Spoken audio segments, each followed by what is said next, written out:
Hey Kansas City, Stephen St. John here. Let me tell you about my incredible experience with Border Magic. They just installed stunning custom concrete landscape edging around our entire home. Our landscape...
You are now listening to Jason Anderson, and you are in the zone. You're in the zone with Jason Anderson on Sports Radio 810 WHB.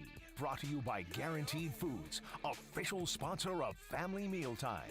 Enjoy healthier food, more free time, free delivery, and better value. Go to GuaranteedFoods.com.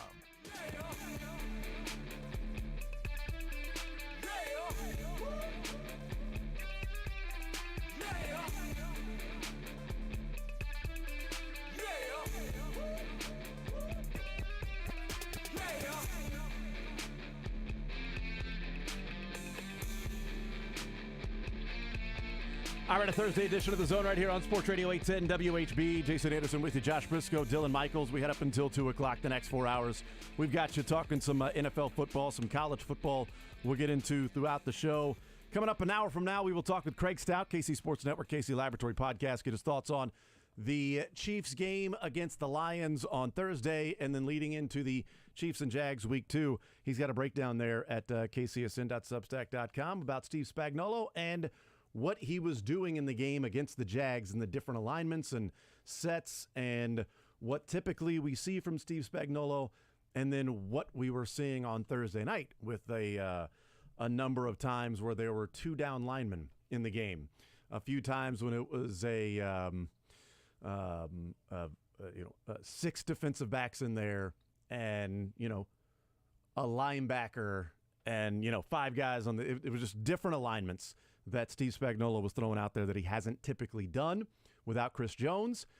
And one thing that I'll talk to Craig about is this a sign of things to come this year for Steve Spagnuolo, or was that what the Chiefs will have to do if Chris Jones is not on the field?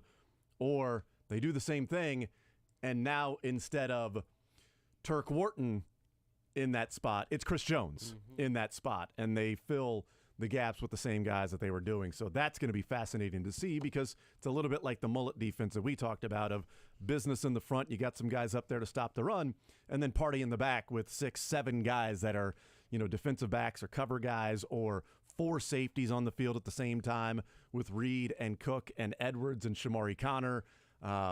Just that sort of way.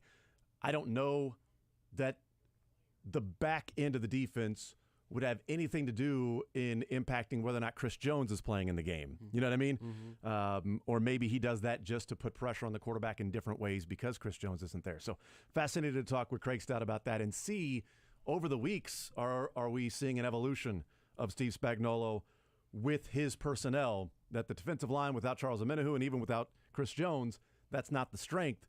What's our strength? Well, it's the back end. It's the secondary and our linebackers. So let's use that. That's how we're going to play against the Lions. And you know what? The game plan was pretty damn good, and it worked for the most part. And the offense didn't hold up their end of the bargain, and the Chiefs end up losing, but it had nothing to do with the defensive side of the football on that day. So Spagnuolo earned his money on Thursday night against the Lions, and I am really excited to see what this defense can do with so many different defensive backs when they get Omenihu back and put him on the defensive line with Chris Jones and Karlaftis, and the glimpses of FAU, that if they're starting to put pressure that way, and he's got all these defensive backs / safeties and coverage linebackers back there, how much fun it would be to watch that if you're pressuring the quarterback and then mixing up and switching coverages in the back end. It's unfortunate we've spent so much of our Chris Jones energy on contract stuff for as long as that's been the main story, because now as you kind of work through the position groups that way, what you're going to see is that secondary that has really a lot of young guys, a lot of big steps, a lot of reasons to be optimistic. One of the best linebacking groups in football, and now one of the best players in football rejoins a largely unproven, largely upside-based defensive line group. No insult to Matt Dickerson, but if it's business up front, party in the back, business is better with Chris Jones. It is, and it's still a party out back. So I really... Yeah. I am excited, especially when Charles Omenihu gets back. I know I'm getting ahead of myself again. We are. Man, I am excited to be too excited about this defense. Absolutely. So let's get into the show. 913-912-4810. I should say also, after Craig Stout, we'll hear from the Chiefs in the press conferences. It is coordinator day, so Steve Spagnuolo Interested to hear what he has to say about those things. Extremely interested. Dave Tobe, Matt Nagy, and we'll see which players will talk today. Not sure. Is Kelsey talking today? Will he maybe talk Friday on a Fast Friday? Just so we can finally get the update on Taylor Swift. Someone's going to ask, and he's not going to like it. That's my guess. It's really, I mean, they did an entire New Heights podcast and didn't mention it one time. Yeah. And in fact, when you watch it, like on YouTube or whatever, however you get your podcast or whatever, when you watch it on YouTube and you scroll through, it's got the topics that are there. And after it talked about Travis Kelce and the injury and everything, it went to, it showed the highlight, the news everybody wants to know about. And I thought, I'm going to get through all these clips about I'm not going to, get ahead of myself. I'm going to get through all these clips about the injury so I can use those on the show. But then I cannot wait to hear that. And they get there, and Jason Kelce goes, all right, it's time for the news that everybody wants to know about, Travis. Is the mustache staying after week 1? I'm like, no! I don't want to know about the mustache. It's a great question, though. It's a great question. And he did say that he's going to keep the mustache until they lose. Right. And they lost. Right. And then he said, looked in the camera and said, I'm a bleeping liar. The mustache is staying, baby. El Travidor. We'll see what he can do. I think he has the right to say it stays on till we lose a game that I participate in. That's an okay little asterisk. And that's what Jason was like. Did you mean like when you lost, or it's a great point? Yeah. Hold on, Jason. I mean when you played. Hold on. Taylor Swift like the mustache? Is that what this is all about? That's a great question. El Travidor is a front. When did he shave to get the mustache? Because he's had a mustache. That was in St. Joe, so they hadn't met yet. He's had the mustache the entire time they've been, quote, hanging out. That's true. Fellas, mustaches are back. I'm gonna go ahead and bring mine back tomorrow, I think. Okay. Renee hates it, but if Taylor Swift maybe likes it, it's like, hey, look, it's where society is going. Maybe I can talk Renee into it. Renee's always rooting for the anti-hero, so I think you're good. That is true. With wearing the stash, brother. Do what you got to do. My mustache, she would like me to shave it off. Shave it off. No. Sports or Leisure coming up at 1 o'clock, presented by Johnny's Tavern. So we'll have some fun with some sports or leisure. All right, 913-912-4810. Let's get into the show. One of the things that we discussed throughout training camp was the absence of L'Jarius Sneed, the knee injury that they were, quote, managing throughout training camp and even the practices when they returned to Kansas City. The injury report from yesterday, limited practice time for Travis Kelce and Chris Jones. Not a surprise there. Clyde Edwards-Helaire was sick, as we heard from Andy Reid in the press conference yesterday. But L'Jarius Sneed also limited in practice. He played every snap on Thursday night. Literally 100%. And he'll have 10 days before the next game. So I think Sunday will give us a pretty good indication if this is something to where he played every snap against the Lions, and maybe that was too much and his knee didn't respond the way they hoped, and so he's been limited, and he won't play every snap, or he'll have to pull back a little bit on the percentage of snaps he's out there, or if this is just simply going to be the quote-unquote Tamba Hali that you manage his reps on a Wednesday or Thursday. He's a full participant on a lighter walkthrough practice on a Friday, and he goes out there and plays on Sunday. And then next Wednesday at this time, when they're getting ready for the Bears, or next Thursday at this time, we'll be talking about, well, L'Jarius Sneed limited in practice yesterday with the knee again. I'm going to guess it's closer to the latter than the former of he played 100% of the snaps and then didn't respond. I think this is going to be a managing thing, and we may not actually know week in and week out if it is worse or better, or if it's just management, and when a guy's limited in practice, you better put a designation on him, and it's very easy to put the designation of a knee because that's what they've been doing the entire offseason. That's my read on it. Josh, what feel do you have with the injury report yesterday of L'Jarius Sneed back to being limited? It really caught my eye, and it made me go back and relook at week 1 because I couldn't remember how that week of practice ended for L'Jarius Sneed. And you got to keep in mind, everybody, since it's a Thursday week, the days are all different. So I'm just gonna use numbers here. The first 2 practices of the week last week, L'Jarius Sneed was limited. Now, a limited practice designation means you missed 1 snap and played at least 1 snap of your expected reps. Anything in between is limited. So there's a huge amount of wiggle room. I think ultimately Travis Kelce was limited the day he got hurt because he missed, it was like the second to last rep of practice, right? So limited doesn't mean did not participate. That's a different designation.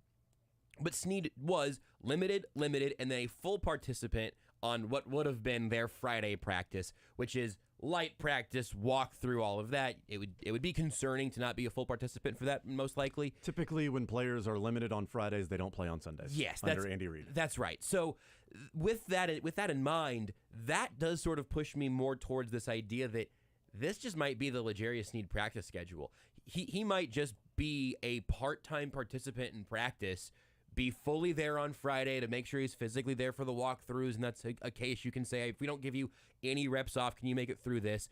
But I will be really intrigued to see what it means for his workload on Sunday. And then also, just looking ahead on the schedule, I hadn't even considered it until you mentioned kind of the extra days of rest he has now. He's limited yesterday and probably maybe limited today with extra rest. Week 5 to week 6, they play the Vikings on Sunday and then the Broncos on Thursday Night Football. Is that quicker turnaround going to mean more swelling and that he would need more time? Or is it really, hey, we could throttle him through every practice all year long and his knee would just look like a pumpkin at the end of the season, and we would like to prevent that from happening, so we manage it?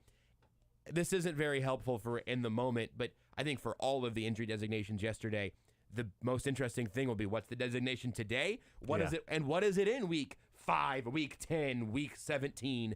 Because all of these are kind of weird little blips on the radar with Clyde's sickness that he missed a couple camp practices with, and obviously for Jones it's just a ramp up, and for Kelce it's managing that. Wouldn't surprise me at all for Travis Kelce to spend most of the next several weeks limited in practice either. Kelce's one of those to where if he's limited on Friday, he could still play on Sunday. Yeah. Where it's not a hard and fast rule for Andy Reid that when a player is limited on Friday, but it's like, I looked at it a couple of years ago. It was the game where Chris Jones was going to miss against Buffalo, I think. Yeah. Whatever game that Chris Jones sort of had an injury, and throughout the week we were watching it, following it, and he ended up not playing on Sunday. He was limited on Friday, and I went and looked on Thursday night throughout Andy Reid's time in injury designations on a Friday, and it was like upwards of 90+%. If you were limited on Friday, you didn't play on Sunday. But with Travis Kelce, knowing that there was a chance he would play last Thursday, now 10 days later, even if he's limited on Friday, that might be one of those 10% where he would still play, where it's a true game time decision, and let's see what you can do on Sunday. So typically, if a guy's limited on Friday, I'm not expecting that guy to play. Yeah. Travis and Chris Jones might be different because Chris Jones is limited for rest. It's not an injury designation. It's just rest. If he needs rest on a Friday walkthrough, that's another alarm, actually. Then he said yesterday he wasn't sure if he was in football shape. We would know then. So hopefully he'll be there. 7 snaps for Chris Jones in the game. So there you go. There's the injury designation from yesterday. We'll see what today looks like, and hear from Spags too if it might be something that they just have to manage with L'Jarius Sneed's knee. Maybe he weighs in on that a little bit and it's like, yeah, he's fine, but throughout the season we know that we're not going to put too much on his plate during the week. No reason, because on Sundays this is year number 4 for him. He's going to be fine, and he knows what to do, and he's a gamer, and he hardly had any training camp, no preseason games, and was limited in practice and played 100% of the snaps. And also the one other common thread with Snead and Kelce is that all the reports, and even from what Andy Reid says, is it's about swelling. It's about what's the swelling in the knee like. We just want to keep the swelling. I'm trying to manage the swelling. That thing swelled back up. That's all they ever, because anything else is more specific, and I don't know what they want to give. But if it really is just a matter of, keeping the swelling down, they should have a pretty good plan for how to manage that, certainly given 10 days. I wonder what happens when given 6 and 7, when given 4 and 5. That's a good point. Yeah. But that'll be something to keep an eye on. The Chiefs and Jags this weekend, the line has moved to the Chiefs 3.5. It started out at 2.5, then it went to 3, and then 3.5, then back down to 2.5, and it's 3.5 now with the whole Chris Jones contract signing and everything, agreeing to whatever that was Monday night. It's back up to 3.5 for the game. Jawan Taylor played for the Jags last year, and we talked about the issues in the wild card game with Joey Bosa. We talked about that last week when everybody was going crazy with Thursday nights. We talked about it on Friday and earlier this week. Doug Peterson had his press conference yesterday, just as Andy Reid did. Here's Doug Peterson He was asked about Juwan Taylor and the get-offs, and if he specifically would have a conversation with the refs before the game about keeping an eye on the Chiefs' right tackle. I'm sure they've been notified, after that first game on Thursday night. But, again, good player. We know who he is. He did the same thing here. He has great anticipation, with the snap count. Optimistic our crowd will be loud and if they use the silent count, he does a great job of getting off the ball there too as well. And if they don't call it, they don't call it. There's only so much you can say. Is there any credence to maybe Josh Allen knowing Juwan a little better than maybe most offensive tackles, or even vice versa? Yeah, I think there's obviously that familiarity, being teammates for several years and kind of knowing each other a little bit there. This is gonna be a good little matchup to watch. Whether it's Josh or Trayvon, over there, and Juwan's a really good young football player that played well last week, and against another fine young defensive end, and our two guys, their work's cut out for them. Yeah, Josh Allen had an awesome game against the Colts over the weekend, and that is a matchup that'll be fun to watch. And they're familiar with each other. They've gone up against each other in training camp a number of times. So Juwan Taylor knows about Josh Allen. Josh Allen knows about Juwan Taylor. That is the Jags' Josh Allen, by the way. Mm-hmm. But the question of will you talk to the officials before the game, and I think they're aware about Juwan Taylor. I am very glad that he said he did the same thing here with us. Yeah. That it's not, that's BS. I mean, we're going to talk to the officials because that better not happen against us, because that's ridiculous what he was able to do.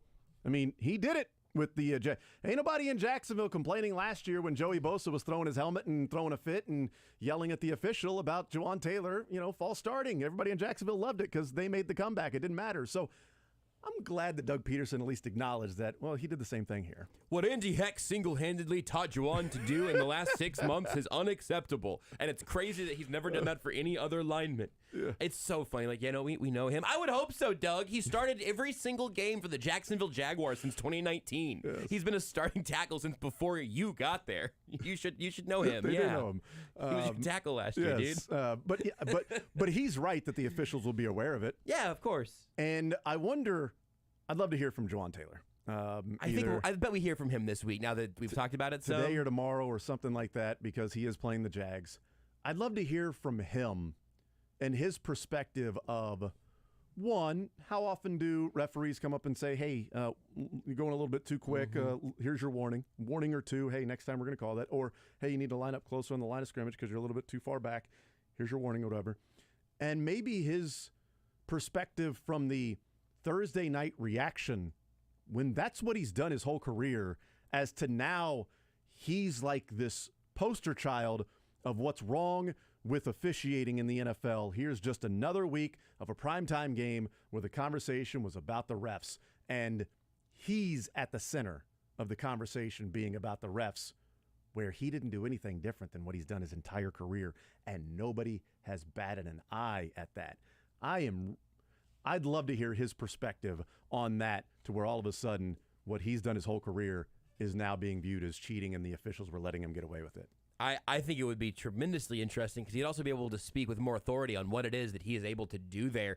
Because it is, I know we talked about this, I think literally when they signed him, but it is a weapon in his arsenal. Like, it is something that he does at an incredibly high level that has been a plus, and not like, I can't believe they're letting him get away with that. It's not a defensive back who's just like way too handsy and you just go, well, we can't call it every rep. Because the alignment stuff, if the refs want to call it, you can call that from a snapshot. You can literally call that from a still image, right? That quick first step, man, there's a lot of stuff for a ref to keep an eye on, and trying to figure out within a fraction of a second the ball movement versus Juwan Taylor's movement. The ball's in the middle of the offensive line. Juwan Taylor's on the end. I mean, and that he moves and everybody else moves with him. I don't know how you start calling that, as long as he is lined up in a way that makes everybody happy, which, given his 4-year NFL career that he had entering this season, makes me think that he's got a pretty good idea of what refs want to call. think they would have told him that you need to change those things time and time again. I think so. Doug Peterson was asked about last year's playoff game, and I left the question in here because Doug Peterson's answer to the question would make no sense out of context, but it is still pretty funny being asked about last year's playoff game and an impact on Sunday. What sticks with you most from that playoff game? Was it the 98-yard drive, the fumble you talked about, or maybe not being able to get to a hobbled Patrick Mahomes? Yes. Yes. Yes. I just think of it, there were some missed opportunities by us, obviously those that you mentioned, I mean, those are critical and those are big and all of that, but I felt like too we just missed the opportunities that were there. Whether that's the outcome of the game or not, who knows, but maybe fortunately for us it was a learning experience, right, and something that our young football team can take away from moments like that. When you're playing good teams like this and defending world championship teams, you can't make those mistakes, and expect to win. Some of the guys have used the words like this game's personal or called it a playoff type game. Do you like the guys going into the game thinking about it like that? I think it draws attention, focus, to the players, that they see it that way. And look, I've been on the other side of this too, where when you're the defending champion, the bullseye's on your back, right? And you have, you're getting everybody's best each week. And so I can understand that from both sides. But yeah, I think it draws the focus, internally, keeps it about us and what we're trying to do. And, as I said, it's a long season, but it's great to have matchups like this early to see where you're at as a football team. I love hearing the perspective of the Jags and the Jags players because we're talking about it here of like, well, the Chiefs aren't going to start 0-2. They're going to come out, they're going to fix some of those issues that were there, and they're going to play an awesome game. I think Patrick Mahomes is going to play an awesome game. I talked about it yesterday. 350-4 is my prediction for Patrick Mahomes on Sunday, and I think the wide receivers are going to be fine. But hearing the Jags players talk about this is personal, and we're looking at this like a playoff game, if the Chiefs were walking in fat and happy, that's a game they drop. That's a game against a good team that has revenge and added motivation besides just playing the defending world champions. And I wonder if the Chiefs losing against the Lions can offset that maybe a little bit, that the Chiefs losing has that extra element of laser focus to fix some of the things that happened, as the Jags have that extra maybe laser focus because they're playing the world champs. I have a Jags take that I can say for our next segment, but we have a little Chris Jones money news from Matt Derrick here just tweeted out. Just as we finally have the official answer to the Chris Jones incentive mystery, and there are two words in here that I'm shocked to read. That's your tease just for this moment. The Chiefs made the $6.75 million in incentives part of an option bonus and added 4 void years on the contract. Whoa. Jones currently, now this number is okay, Jones currently hits $1.35 million toward the cap in 2024, 5, 6, and 7. So Matt adds, for any of the incentives not reached in 2023, the cap hit in future years can be refunded after the season. So all of the incentives are considered likely to be earned, but the option bonus is spread out over the next 5 seasons. Okay, so it is likely to be earned. They are all likely to be earned. But there are void years? They're doing some light void years Woo! For the option bonus, which is a phrase that I'm going to have to try to redefine during the break. Brett Veach and Brant Tillis, in a matter of 5-6 years, they have created guaranteed mechanisms that we said, what the hell does that mean? Yep. I need to see the particulars and the specifics of this contract to understand what the hell guaranteed mechanisms are. Now we know. Now we talk about it all the time. Now other teams have utilized some guaranteed mechanisms. And now option bonuses on void years that are refunded if he doesn't meet an incentive. Boy, they are magicians. I'll tell you really what. are. People that say the cap isn't real, this would be one of those to where they go, see, they just made that up. Yeah. They just made that up. They're creating rules as they go along with the cap. Void years, which they never do, and option bonuses that can be refunded. all the things that I have no idea. And maybe we'll be talking about this more in the future. And is it worth $1 million over 24, 5, 6, and 7 to have Chris Jones on the field in 2023? Hell yeah, it is. Fine by me. Yep. We'll take a timeout. We'll come back. More Zone next. You're in the zone with Jason Anderson on Sports Radio 810 WHB. When you need tickets for your next event, be sure to check out my friends at Tickets for Less. Whether you need tickets to the big college football...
All right, we continue right here on Sports Radio 810 WHB. Jason Anderson with you. Josh Brisco, Dylan Michaels. We had up until 2 o'clock. We'll talk with Craig Stout coming up at 11 o'clock. Matt Derrick also tweeting out that Chris Jones now has a cap hit of $26.8 million this year and $1.35 million cap hits in 2024, 25, 26, and 27. His cap hit this season went from 28.3 down to 26.8, so they lowered it about $1.5 million. So about $400,000 more than what the missed game check is. So there you go. So if you have not heard the details, the Chiefs have added void years to a contract for the first time in history. It's wild, and not a bad time to do it. It makes a lot of sense in this exact context, but it does show that the Chiefs had to give up a little something on their side, because this is not something they've chosen to do in the past. And so many people have brought up Aaron Donald. I got to bring this up real quick. How many years of a void year? So they had 2 void years for Aaron Donald on his contract with a dead cap hit of $16 million. So when they're saying, well, yeah, that's why, the Rams can sign Aaron Donald to the money they signed him to, and the cap hits aren't like, overly deadly, that it's like you're taking a $40 million cap hit against with Aaron Donald, although it's, 34 next year. It's 26 this year, which is less than Chris Jones, by the way, but 34 next year, but then a $16 million dead cap hit on a void year. So that's not what the Chiefs just did. Not what the Chiefs did. Chiefs did 4 years of $1.35 million of a dead cap hit. That can be rescinded if he does not hit some of the incentives that are listed as likely to be earned. So right now, they are on the caps in the future because they're deemed likely to be earned, but they're connected to void years. They will get that money rescinded and may not, depending on what he does this year, have to have any dead money in void years in the future. And keeping in mind that one of those that is now considered likely to be earned, I believe because of the contract being signed within the course of the season, one of those is Defensive Player of the Year plus Super Bowl championship. $2 million that's listed as likely to be earned that I would love for him to earn. Absolutely. Absolutely. I would say on a practical level, it is not likely that he will earn that money, which in that case, I imagine the void years all have to just be evenly spread. So now you're taking off. Each of those years drops from 1.3 million to a little under 1, more or less. Just if he hits everything except for those. So still a lot of room for that money to move. Let's hear from Travis Kelce, the New Heights podcast. Travis Kelce, Jason Kelce, recording that yesterday, or maybe Tuesday. Tuesday, whatever. So the Travis Kelce and Jason Kelce New Heights podcast, which, by the way, I watched last night, the documentary Kelce. Oh, yeah. How was it? It's really good. Is it one standalone watch? Hour and 45 minutes. Excellent. It's just an actual documentary movie, not a series or anything, just an hour and 45. And it starts from last year's off season, not this. So the 2022 off season leading into it. It's really good. I can give a review later on in the show. But on the New Heights podcast, here's Travis Kelce talking about getting injured and what happened. I did feel like an asshole for not being able to be out there week 1. I mean, I know you got to be very fortunate to play this game. I take a lot of this to heart, being able to be out there every single week. Kind of you're talking about the toughness rating on Madden. I love to put that on my shoulders, on my resume, that I make myself available every single week. And the last practice going into the first game, I got a little lazy on some of my movement, and sure enough, offed myself and couldn't play in the first game. Not fun dealing with an injury, especially that late in the week, because then you, for 72 hours straight, are just worried about one single thing. Everybody's asking you about it. Everybody's in your ear about it. Everybody's just trying to figure out, what's the best scenario. It's not like the organization was banking on me being back, but everybody in the organization is asking me how I'm doing, so that, we can go out there with the right game plan, the right mentality. It's just not fun. Just not a lot of sleep, and a lot of focus on a knee that wasn't getting better fast enough. So a lot better than last week. And it doesn't help when your brother is on national television telling everybody that What are you talking about? You're going to play. I didn't. Was I talking out loud? Was I talking out loud? I didn't know I did that. So there you go. There's the update with Travis Kelce. Got a little lazy on the last couple of reps and just planted his leg and felt like an AH because he couldn't go out there and play because he was injured. I don't know. He felt like an AH on the sideline because he couldn't play because he was injured. I don't know. Does that change if you're in a suite? Not playing? I don't know. I'm the same way. I've never felt like an AH not playing in an NFL game, but I've never played in an NFL game. So that's true. I've always felt like you were an AH. Every Sunday I watch a game or Thursday or Monday, and I'm like, Brisco ain't out there. What an AH. He should be out there right now. Do you feel like an AH when you're not there for postgame, though? It depends on the circumstances. Not the time that I almost died, but I felt like you were an AH that day. That time, that time I didn't blame myself. I didn't say, I got lazy in my reps and then my pancreas gave out. I think Travis Kelce's definition of lazy on a route is probably different than my definition of lazy. You got lazy in keeping track of your health. On some level, I guess that's probably true. Your body is your utensil. I'm not gonna say that Travis Kelce got lazy. I'm going to say his knee got lazy. Oh, that's I'm not right. going to say that I got lazy. I'm going to say my pancreas got lazy. And that is medically correct. So this clip here I found to be one of the most interesting and detailed step-by-step of the events from the injury to game day. Travis Kelce got very detailed in what took place from his injury to then playing. This is over 2 minutes long of Travis talking about what his life was like from the second the injury happened to trying to or eventually making the decision that he was not going to play. This was really interesting stuff from Travis Kelce, giving an inside look as to what his life was like for those 48 hours. So 2 days before the game, you immediately, go through everything to make sure that there's nothing, season ending through the MRIs and the X-rays and stuff like that. And you just get diagnosed. And then on top of that, it immediately started swelling. And that's the one thing with the knees or any joint that you have. If you start swelling, muscles are starting to turn off. It's like the body's reaction and kind of safety mechanism. It just shuts off muscles. And so you're going through, the process of trying to communicate with the team as much as possible on where your knee is. Obviously being optimistic, or is that the right word? Yeah.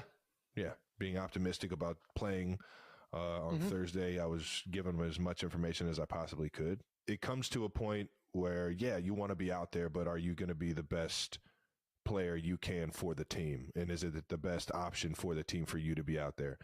Everything kind of going forward, it just couldn't get the swelling down, which like we were mentioning right there, just that shuts off muscles. And that's where you really start to put yourself in even more of a risky position to go out there and maybe hurt it worse or injure yourself worse because the muscles aren't firing, things like that. They're swelling in there. So it's a little bit easier for the knee to move around. It just, I think I'm getting into it too much, but at the end of the day, you go through basically 72 hours of waking up, icing it, treatment, working out, trying to get muscles firing to, just doing that over and over and over again, all while trying to communicate to the team who's looking at you like, can you go? Can you not go? And it's not a fun process to be in, but obviously you have to be as truthful and as honest as you possibly can.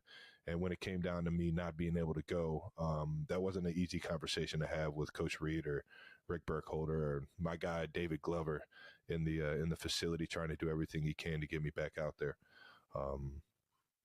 It was just, not a fun time, but we're at where we are now, and hopefully that all is behind us, man. 72 hours, ice, working out, trying to get the muscles to fire. Look, I'm not much of an athlete, so I would really, hey, if there's swelling, your muscles shut off. My muscles are mostly always shut off, so if there's swelling, I'm not really sure about it. But just like his leg muscle wasn't firing, wasn't responding. So now you go out there, and if your leg muscle is weak and you play in a different way and your muscle's not going to then protect the joint, and now there's stress on the joint and the ligaments, and then boom, something pops, and you don't want that to happen.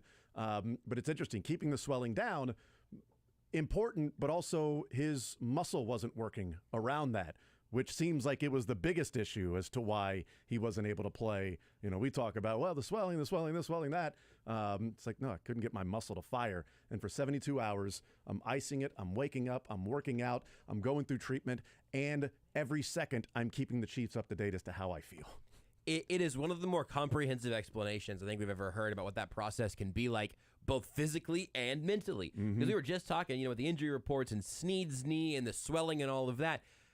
Like I said at the beginning, that's just what the Chiefs tell us. It's not Andy Reid's not going to say, all right, so there's swelling in the knee, which is causing this muscle to not quite fire right, and then it's overcompensating over here. Like the number of things in the domino line of injuries, things that can go wrong, that can backfire, or in this case, not fire, is so overwhelming that it's a miracle that anyone plays 17 games of football in a year, honestly. And then to get a little bit of that feeling from the mental side of like, here's what Travis Kelce was going through, wanting to be able to give the Chiefs, I'm sure more than anything, wanting to be able to give them the all clear. I'm good. I'm feeling great. My legs are working. I feel like myself. And then game time came around, and even talked about kind of the self-awareness back to that Sammy Watkins story you were retelling, and you've got to put the team in the best position, and it's got to be really hard for Travis Kelce to say, I'm going to help you be in the best position by me not playing, because that's never true. Right, and it sounded like Travis Kelce was the one that when he said it's not easy having that conversation with Andy Reid and Rick Burkholder that you can't go. It wasn't Rick Burkholder. It didn't sound like Rick Burkholder and Andy Reid telling Travis Kelce, you're not going. Right. It sounded like it was Travis saying, I can't go. Yeah. I'll put us in a worse position. Bring up Matt Bushman. Bring up the Bushman because it'll be better for that. Last one here on the injury aspect of it. The Jay Glazer report that came out of the 48 cc's of blood and fluid or whatever. I think Jason Kelce's question is in here. Maybe it's not, but either way, if it is or isn't, he asked him who was more correct. Was it Jason Kelce or Jay Glazer? Who was more correct in their reports? Who was more accurate, me or Jay Glazer, though? Yeah, Jay Glazer came out talking about 45 cc's. How does everybody have so much information on your knees? I don't know, man. We got somebody leaking information. We got somebody leaking information. Well, you leaked the information to me. Yeah. Jay Glazer's information was oddly very on point, which was interesting because we usually got to know, you don't talk about injuries or leak information about injuries, but he was saying medical terms that I was like, I only heard that from the doctor. How did this information get out? Which I'm not really upset about because it was all pretty much true. And I did run yesterday, and it feels like I might be able to play this week. We'll see how practice goes, man. Well, do we want to talk about the process of deciding to play or not, or you want to get into that or no? Man,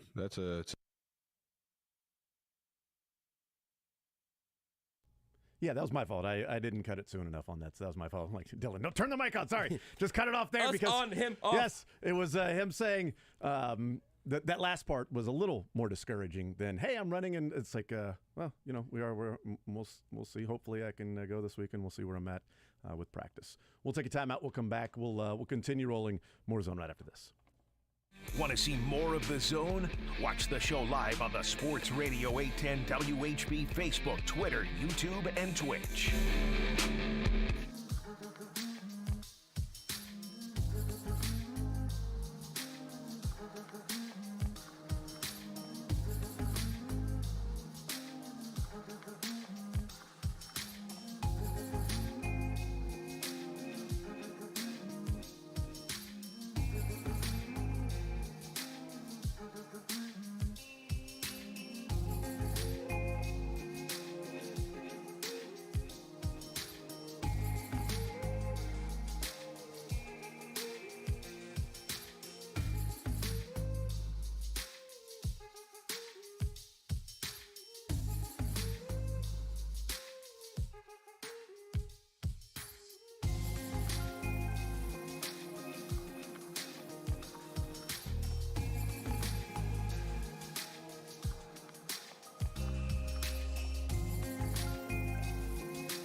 All right, wrapping up this hour, we'll talk with Craig Stout coming up in the 11 o'clock hour. We'll try to figure out some more of the details on the Chris Jones contract. Brad Spielberger at Pro Football Focus and also with Over the Cap, who does a great job in discussing and breaking down and talking about contracts. Also sort of trying to figure this thing out on the fly. Says Chris Jones's $6.75 million in incentives are disguised in a $100,000 2024 option bonus, which is how KC avoided having them all hit the 2023 cap. Chiefs have to exercise the option between the 1st and 7th day after the Super Bowl, with the option then adding void years to push the cap hits out into the future. So incentives are now option bonuses, and I don't know. I'm not exaggerating when I say this. QC Kinetics can change your life. You can live again without that chronic joint pain.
The Zone is brought to you by Guaranteed Foods, official sponsor of Family Mealtime. Enjoy healthier food, more free time, free delivery, and better value. Go to GuaranteedFoods.com. All right, we continue right here on Sports Radio 810 WHB. Jason Anderson with you, Josh Brisco, Dylan Michaels. We will hear from the Chiefs coming up later on this hour. Steve Spagnuolo, Dave Toub, Matt Nagy, and certain players. We'll find out who those players will be. Coming up in just a little bit, we'll find out who is going to be at the podium, and we'll play a little sports or leisure in the 1 o'clock hour. Right now, let's talk to our friend from KC Sports Network, KC Laboratory Podcast. It is Craig Stout joining us here in the Zone. Craig, what's up, man? How are you, sir? Man, I am doing phenomenal today, Jason. The Chiefs are healthier than they were last week, stronger than they were last week, and I'm really looking forward to this weekend. Yeah, I can't wait to see what they look like against the Jags with what I believe some of the issues tightened up a little bit and fixed. But let's go back to that game one a week ago tonight. Wasn't great, but what did you see and what did you take away in the loss to the Lions? Well, a lot of fixable things. Maybe there was a little bit too much faith put into a very young wide receiving core by us Chiefs fans early on here. Then on top of all that, I don't know that it really would have mattered had Kadarius Toney hauled in a couple extra passes. Had we seen, maybe a little bit better execution from some of the guys new to this offense. These are things that can get fixed. So not necessarily worried about the offense. On the defensive side of the ball, I was really impressed. I came away very impressed with Spagnuolo's defense in week one and threw the kitchen sink at the Detroit Lions, who probably are going to be a really good offense this year. So I was very encouraged by the defense. I'm looking at the shortcomings of the offense, and I'm seeing that they're very fixable mistakes. Yeah, it's a loss early in the season that you don't want to have, but it's not something that I'm looking at as the sky is falling for this team yet. You wrote extensively at KC Sports Network, the kcsn.substack.com today that came out about Steve Spagnuolo and the defensive alignments. There were a couple of times watching the game that I'm like, man, there's one guy with his hand on the grass right now, and everybody else is in a two-point stance, and it doesn't look like there's many linemen out there. And that was one of the 2-2-7 lineups that he deployed a couple of times with Karlaftis and Dana, Bolton and Gay, and then McDuffie, Snead, Williams, and then four safeties in Connor, Edwards, Reed, and Cook. So some fascinating looks from Spagnuolo in the game, and I love that you went and broke it down because there were times where I'm like, man, that's a little interesting. Looking at the film and the All-22 about the the alignment and things like that from Steve Spagnuolo, can you glean or take anything away from what you might have learned from week number one in this Chiefs defense? I think what I learned from week number one is that Steve Spagnuolo got his third ring, and you said, you know what we're going to do? We're going to have some fun this year. It was so much different than week one Steve Spagnuolo typically is. He's typically very vanilla. Sure, we all remember the exotic blitzes that he brings and things like that. But it was the coverage rotations. It was the personnel. It was swapping in Drew Tranquil at the mic for Nick Bolton for a series, swapping him in at the will, running a 3-3-5, which is something that is very popular in the college game, but not something that's really translated up to the NFL because of the amount of athletes. Not particularly great against the run in certain situations. Teams can scheme against it. But in these second and long situations, Steve Spagnuolo was trotting it out there. And the Detroit Lions were not prepared to have to block that sort of formation because the Chiefs don't run it. Steve Spagnuolo has not run that 3-3-5 formation at all in his time in Kansas City. He comes out in week one and very early in the game turns to it multiple times. I just think that we are about to see a lot more from Steve Spagnuolo than we have in the past. I think he realizes that he maybe starts a little bit slow on defense, gets to the playoffs, is obviously ramping it up. We know he's a terrific game planner, and maybe he had some stuff close to the best, and I'm sure he still does. But this definitely felt like, hey, it's week one. We're putting other offenses that we're coming up against on notice. we're not just running the same stuff anymore. We're going to bring it. We're going to bring different looks, and we are going to make it very difficult to pin down what we are doing on any given play because we are going to be so unpredictable. And that's exactly what I think this young defense needs, because last year they were very static. They were bringing these new guys in. It was understandable the kind of buildup that they needed here. Year two in the system with most of these guys, I think they're just unleashing everything and saying, hey, let's go have fun. Let's play with our hair on fire, and let's confuse the hell out of every opposing offense that we go up against. And a couple of times that he had the personnel and at least the alignment of, he's got the 3-3-5, but or really, even with that, you've got the 3-down linemen. But they brought Chanel up to the line of scrimmage, and then Bolton and Tranquil were at the line of scrimmage. So at that look at the snap, it was a 5-0-6.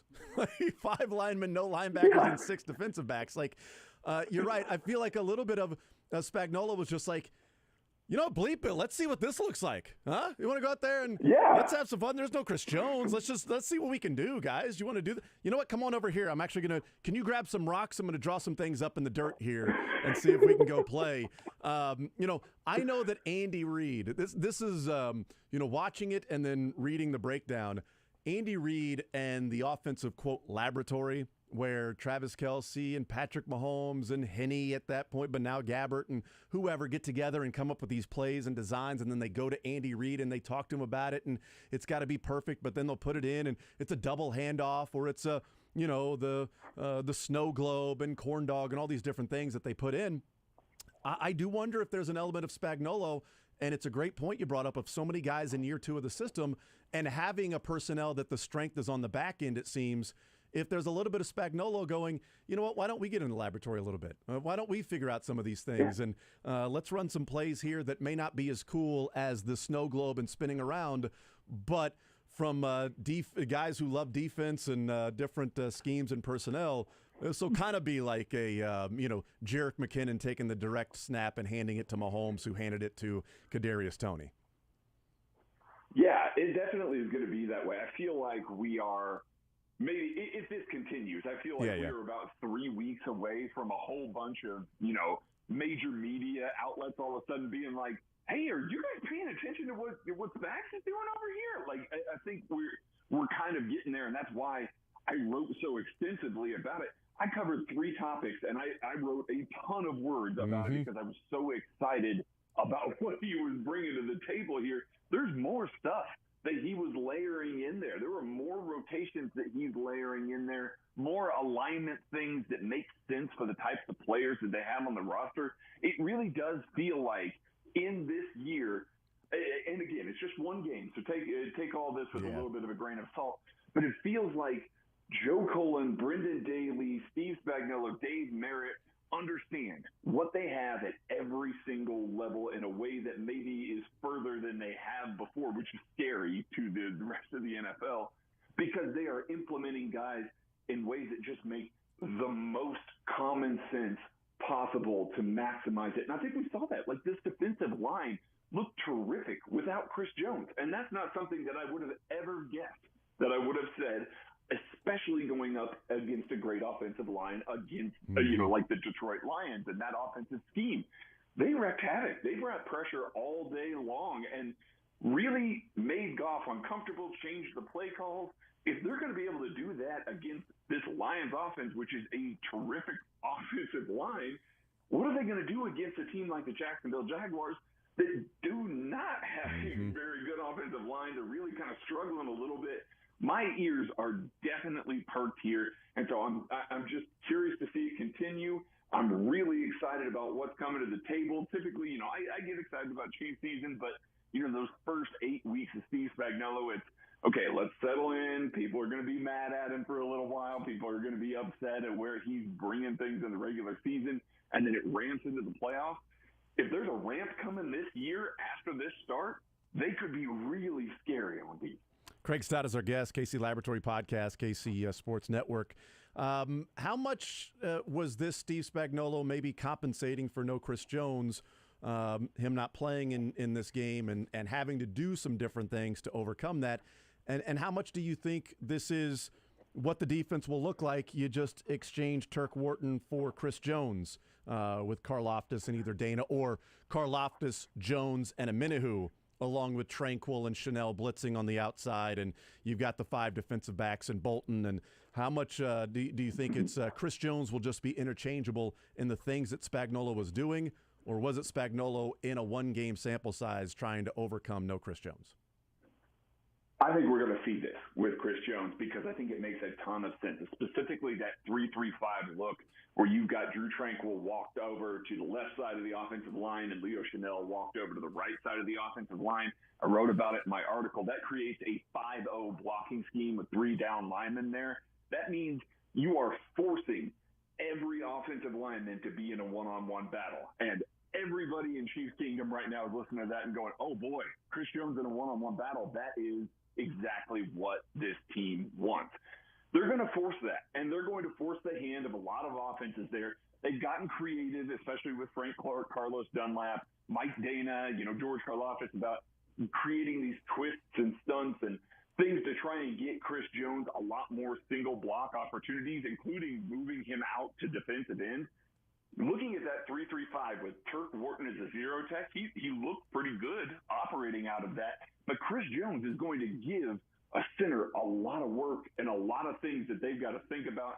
There's going to be quick pressure coming up the middle in some of those looks. Now, again, it is not going to be a rundown situation. It's going to be more of a second and long situation.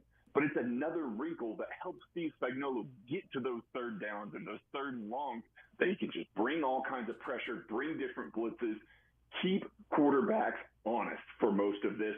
And I think Chris Jones slots right in. Matt Dickerson played a ton of snaps with his defense. I think he's going to eat up basically all of those snaps. Turk is still going to be an integral part of this. But I see some of these new wrinkles, and I see exactly how Chris Jones fits in, exactly how he gets one-on-ones, and that really excites me.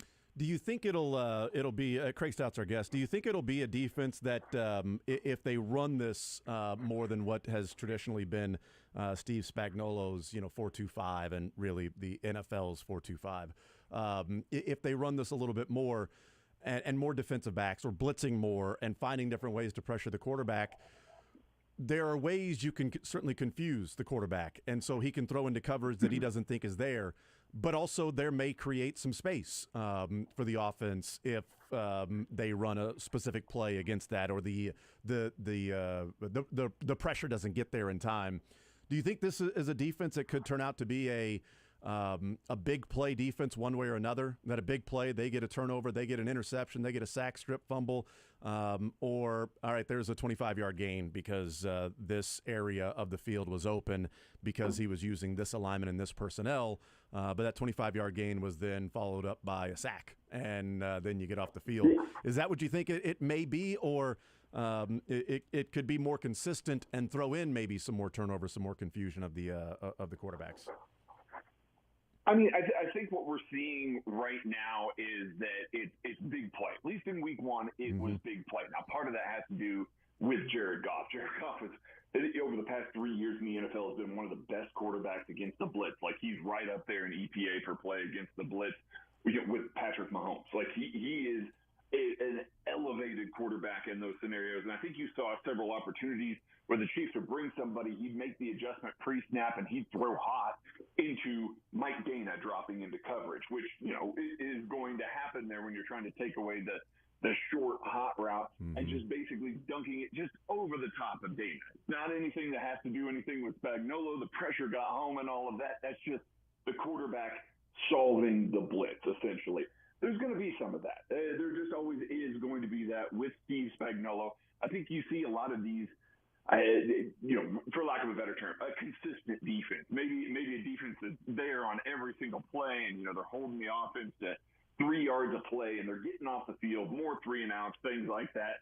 I think what you see from those teams, not a ton of blitzing. You're seeing just kind of line up, do things the way that we're going to do things. When you get to the playoffs, when you get to play against good teams, you got to have wrinkles. You got to have things that you can bring, because if you just sit back on the same stuff, you get dissected. It's been a long time since we've seen some of those consistent defenses win a Super Bowl. They are splashy teams that get you to the playoffs, get you to the Super Bowl now, coupled with a high-octane offense. So I think that that's what it's going to be. I can certainly see some consistency, some more consistency than we've seen with Steve Spagnuolo in the past. But I also think that the way that he's approaching this, the new wrinkles that he's adding, the new stuff that he's throwing in there, there's going to be big plays on hand. There's going to be more turnovers on hand. Heck, the Chiefs got 2 turnovers on downs and a fumble force, and probably should have had another interception. That's going to win you most games, that kind of effort on defense there by killing off 3 or 4 drives immediately with big impact plays. Sprinkle in a couple of times where you get off the field on 3rd down, give the ball back to Patrick Mahomes, you're good. So I think that it's going to be a little more consistent, but it's still going to rely on those big impact plays. Yeah, and a big impact play doesn't necessarily mean it's a touchdown. I mean, if you give up a 25-yard pass, let's say the team starts at their own 25, first play of the drive, boom, there's a 25-yard pass to the 50, and the next big play is a 7-yard loss and a sack. Well, now they're facing 2nd and 17. Well, I'd rather have the 25-yard play happen on 1st down than happen on 3rd and 10 or happen on 2nd and 12 or 13. So big plays both way could still end a drive. As long as that big play doesn't end up being, a long touchdown or a 60-yard run or something like that. Craig Stott is our guest. You mentioned early on about one of the takeaways was, things that are fixable, things that they can improve upon. The wide receivers and the connection or timing that was off with Patrick Mahomes and his new set of this group of receivers and no Travis Kelce being out there. I think those things are certainly fixable, and I think as the season goes along, the connections will be there and timing and all of that stuff. It's week 1. How much is there an overreaction because this is all we've seen is this game? And I pointed out earlier in the week, Craig, that last year this is a team that lost on the road to the Colts, and the offense scored 17 points, but they went and won the Super Bowl. If that was the performance in week number 1 last year, it would have been they don't have Tyreek Hill and Patrick Mahomes is broken. But that wasn't the case. Week 1 was awesome against the Cardinals. So is there an overreaction to what we saw just in this game, or how much is there maybe a concern for you that some of those plays weren't there? Sky Moore maybe not putting up really any numbers whatsoever, and what it could look like without Travis Kelce.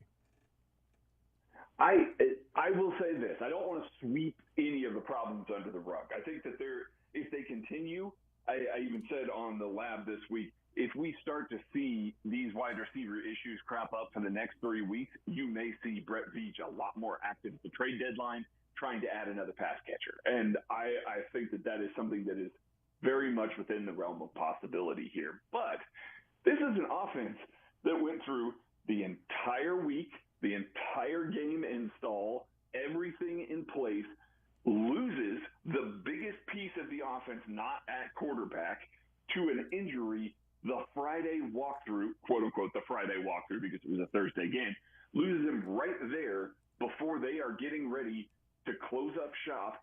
They don't have time to reinstall, to regain plan without Travis Kelce, which is why you saw some of these Y-ISO looks to Blake Bell. That's not something that this team has ever done with Blake Bell before. That's not something that's necessarily a high percentage, high success rate sort of thing with that kind of guy. He's out there. He's doing it. He's filling in the role that he needs to, hat tip to him. But they didn't really have a chance to look at the offense differently. Yes, some execution elements were bad. Yes, there are things that they need to address. But I'm not panicking about the offensive ability to move the ball. Patrick Mahomes is looking a little bit uncomfortable and unsure about some things because the number 1 receiver on this team was lost, basically 2 days before the game, and they're not going to go through with all of these young receivers. Most of them are in year 1 or 2 with the Andy Reid system here and say, okay, let's open up the playbook. Let's look at what we got here, and let's look at what else we can install. No, there's already enough on the plate week 1 for a lot of these guys trying to turn around and say, we're throwing that all away. Now let's install all of this stuff. And, hey, we're not going to rep it at all. I can understand how Andy Reid, Matt Nagy would have sat there and said, hey, listen, Let's try this on for size. Let's see how it's going to work, and let's hope that we can execute well enough. And they just didn't. And so I'm not too terribly worried about it. I want to see what it looks like with Travis Kelce this week, even in a limited fashion, because I do think another week worth of game install, another week worth of game planning that could revolve not around Travis Kelce makes this a completely different offense that we look at. All right, last one for you. Craig Stout is our guest. They take on the Jags, 3.5-point favorites are the Chiefs. Do you have a prediction and maybe a score in mind as we lead up to this game? I mean, I'm taking the Chiefs in the points there. I think that this offense is going to come out. It's going to look good. This Jacksonville Jaguars offense is really good. It really is. And that defense flies around and wants to hit.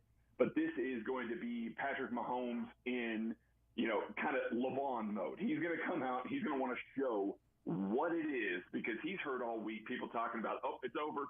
This is what it is. It's done. It's over. He's going to get Travis Kelce back. Chris Jones is going to come back. Steve Spagnuolo is going to throw everything he can at Trevor Lawrence. I think the Chiefs end up winning this one, by a touchdown here. So I'm going to say they're going to take it, 28-21 Chiefs this week. All right, we'll see what happens. Craig Stout, KC Sports Network, KC Laboratory Podcast. Craig, as always, very much appreciate the time, brother. Enjoy the game. We will talk soon. Appreciate you, Jason. Absolutely. There's Craig Stout, kcsn.substack.com. Go check that out. The writing that he, the story that he put up there. There are a lot of words. It's very detailed, and it's awesome of all of the breakdowns of what he saw and the different alignments that were there, including a wide 9 with George Karlaftis, a couple of snaps. So going back to Andy Reid's days with Philadelphia. But so that was certainly interesting, too. So there were a lot of things that, offenses talk about, and Patrick Mahomes has talked about unscouted looks. I'm guessing that maybe the conversation out of Detroit was, we went up against some unscouted looks.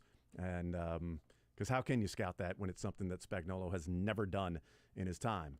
The Jags will have that scouted.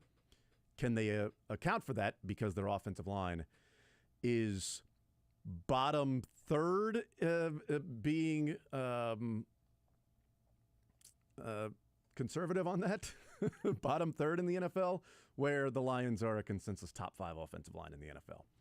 Can the Jags even make adjustments to stop that when the Lions were able to do it from time to time, but the Chiefs still were able to pressure Jared Goff in different ways? We'll take a timeout. We'll come back. More Zone next. Take the show with you by listening live on 810WHB.com, in the 810 mobile app, or by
All right, thank you to Craig Stout, KC Sports Network, kcsn.substack.com.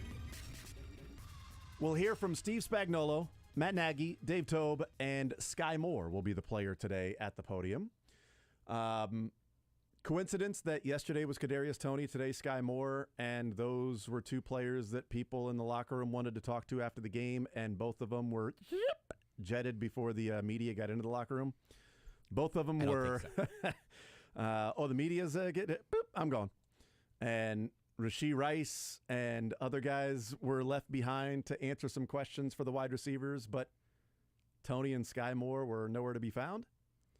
And on Wednesday, here's Kadarius Toney. On Thursday, here's Sky Moore. And Toney wasn't even scheduled yesterday originally. Right. And to Toney's credit, I thought we talked about it a little bit kind of in between him and Jones's pressers, but I thought he really handled all of that well. Even the stuff that I thought was kind of, the social media stuff, which is not ideal, hearing his answer be like, hey, they troll me, I troll them back. It's like, well, don't. Stop doing that, please. But still, you at least get like a little tone for kind of where the level is. The more important stuff was I thought him just saying, look, there's no excuses here. They rely on me to make plays. They're going to keep relying on me to make plays. I appreciate that about reading Mahomes, and I'm going to do it this time. I do wonder what the dynamic is between the PR, the coaches, and the players. Like, I don't think the players is forced to where it's like, Sky Moore, you're going and doing this. No, I'm not going to do it. Yes, you are. Or if it's sort of an understanding of, hey, Sky, the PR, the coaches, people in agreement as to who's talking whichever days. I don't know how much Andy or anybody else really cares as to which players are going to the podium, although I do think he has a hand in really everything that goes on there. There's a reason why the Chiefs are well coached and played the way that they do is because Andy Reid is incredibly detailed. But I'd be interested to know the dynamic. I say that because if the dynamic is not, we're telling you you're going to do this, then I think there is some credit to be given to Toney and Sky Moore for saying, yeah, I'll go. And you know what? I left early. My bad. I should have stayed and answered the questions, and I had a rough night. The offense had a rough night, and these other guys stayed. The rookie stayed and answered questions. You know what? Yeah, you need me? I got it. I'll be there at the podium, and I'll answer the questions that may come my way. If it's not you have to do this. If it's hey, Sky, can we get you to do this? I think there's some credit to be thrown their way for answering the bell, although a week late, but better than just simply continuing to say, no, I'm not doing it. Well, and also neither of them got sent to the podium post-game either, which is another thing that's like that little give and take of, hey, when the Chiefs win, we get more guys at the podium. I'm curious how that works out. When they win, there are more guys available in the locker room. And, road games and primetime games and all of that can end up being different factors. My best understanding on some of this stuff is, that the reporters will put a request into PR of, hey, here's the guys we want to talk to. And now at this point in year, 10, 11 now for Andy Reid in Kansas City? I guess this is year 11? Is that right? 2013 was the first one. So I think at this point there are so many scenarios where everything is already decided. So much of it. Hey, I've been here for 10 years building this thing in my own image that whatever the format is for requesting players, PR going to players, PR making sure that the coaches are cool with this player talking, et cetera, I bet that's a pretty well-oiled machine at this point. Yeah, I would agree with that. One of the things that we will probably talk about more, depending on what the defense looks like for Steve Spagnuolo, is if this becomes a big play defense where they give up some big plays, but then they make some big plays, they get some turnovers, some sacks. All right, there's a 25-yard pass on whatever down, and okay, now reset the downs. Okay, now you got a sack on 2nd down and 5, and now it's 3rd and 12 or 3rd and 13. All right, that's a big play right back. Maybe you give up a touchdown. Maybe you get a turnover and the ball goes right back to Patrick Mahomes. And my druthers would be a big play defense both ways. You're giving up some big plays, but you're also making some big plays, because if I've got Patrick Mahomes as my quarterback, I don't want the defense that's the bend and bend and bend. They don't break. They give up a field goal, but they gave up a field goal after 7 minutes of possession by the other team's offense. No, I'm going to intercept the ball. I'm going to turn you over. I may give up a 30-yard play. I may give up a touchdown. Beautiful part about giving up a touchdown is number 15 gets to go back there on the field, as long as it's not a 10-minute drive that just sort of kills momentum in that connection. We'll take a timeout. We'll come back here from the Chiefs next. You're in the zone with Jason Anderson on Sports Radio 810 WHB.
All right, welcome back here in the zone right here on Sports Radio 810 WHB. Jason Anderson with you, Josh Brisco, Dylan Michaels.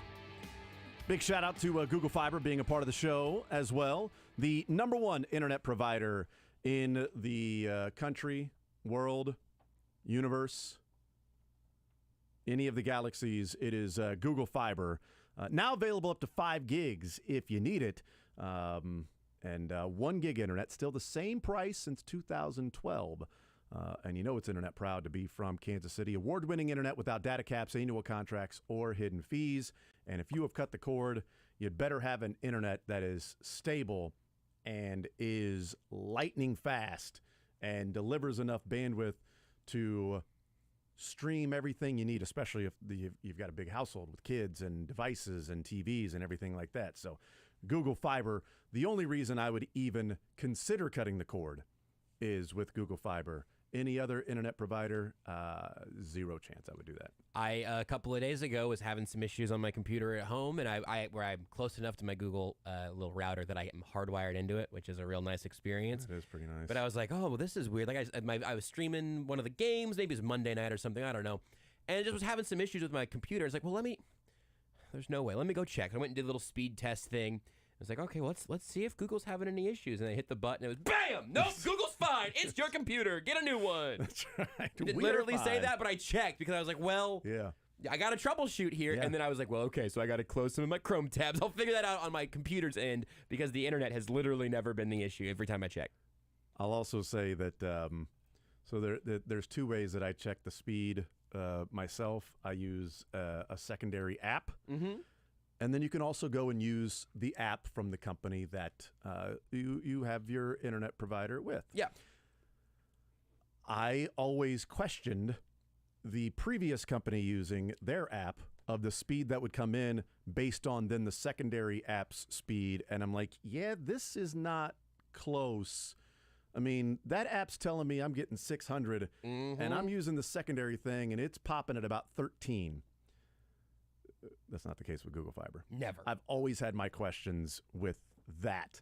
With Google Fiber, it's like, all right, no, it's I'm popping on the secondary at over 500 here. So yeah, I'm pretty sure, and that's just on one of the devices with TVs on and everything else.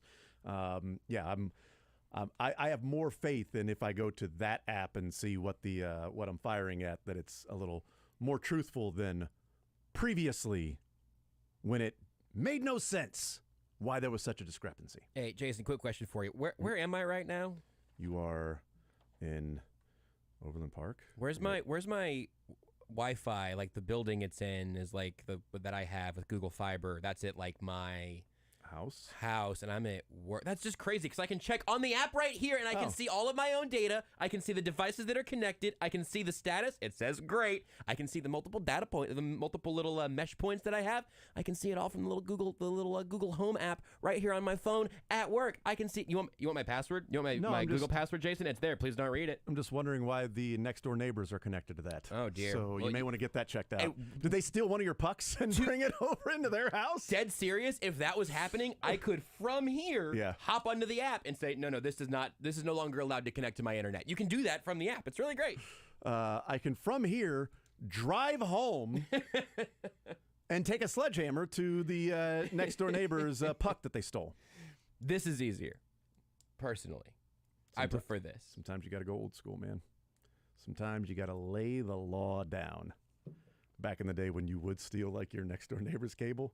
Back in the day, not the royal you. Not you specifically. No, I don't. But there would be some of that going on back in the day of just, I never even know. I just put that splice there on that cable there with that coaxial, put that little two-headed coaxial 1 to 2, and then, bury that line, and then never even notice that, hey, Jeff, how are you? Oh, I'm doing just fine, man. Yeah, I am too. Couldn't help but notice that your cable was out the other day. You ever get that fixed?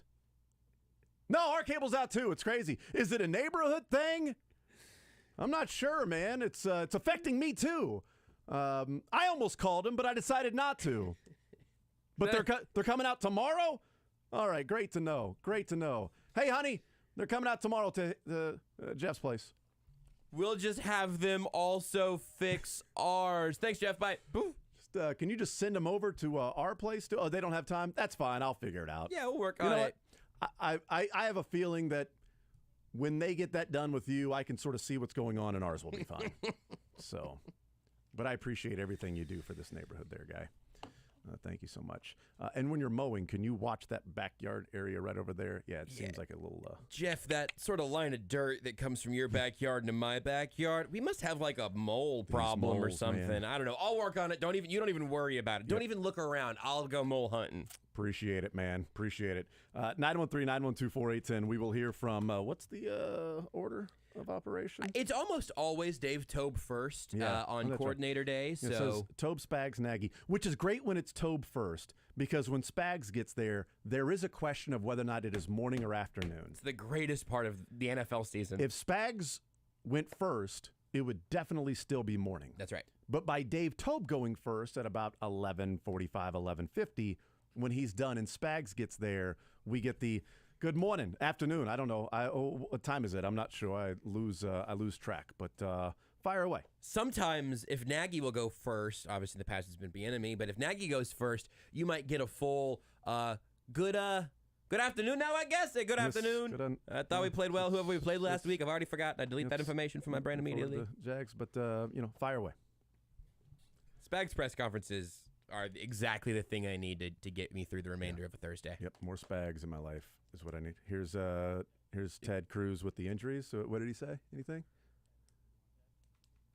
I mean, it's if we could pass along. I don't know what he said, but I didn't. I'll keep an eye out. Yeah, keep an eye out. We'll get to Tobe momentarily. If there's any new injuries, he obviously wouldn't be able to announce any limited participants because the practice hasn't happened yet. So he might just know if Clyde is back or not. Yeah, that's true. Yeah, Ted going before practice is interesting. Or yeah, so all right. Here's Dave Tobe. All right. Good afternoon, morning, whatever. Coach, what's been the point of emphasis after Thursday? Getting back on track. I mean, that's what everybody's. Was the mantra this week, and make plays when they're there. Get back to practicing, with great effort and being exact in what we do, and just be us. That's really what the message was this week. You see anything on teams in the Lions game that surprised you one way or the other? You talking about the fake? Well, yeah, not just that, but anything else. No, I mean, really, I was really disappointed with the fake just because we worked so hard. We spent, we invested a lot of time on it, and it wasn't like we were tricked or anything, but our guys reacted well. We just didn't make the play. They made a play, we didn't. It was a gutsy call, good call. It is what it is, but I wasn't surprised by anything they did. I mean, I thought our punter punted great and kicker kicked great, and we covered well. So, other than that, what about anything your guys did or didn't do during the game? Your guys?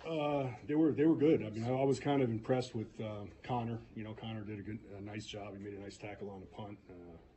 No hesitation, just shooting it, taking a shot there, and making a nice tackle. And Cam, did a nice job too. 44, as rookies, and then our other guys, they were solid. They were solid. Dave, on the fake, you guys were ready for it, and you talk about just a split second reaction. How can you stop something like that? It's such a short game.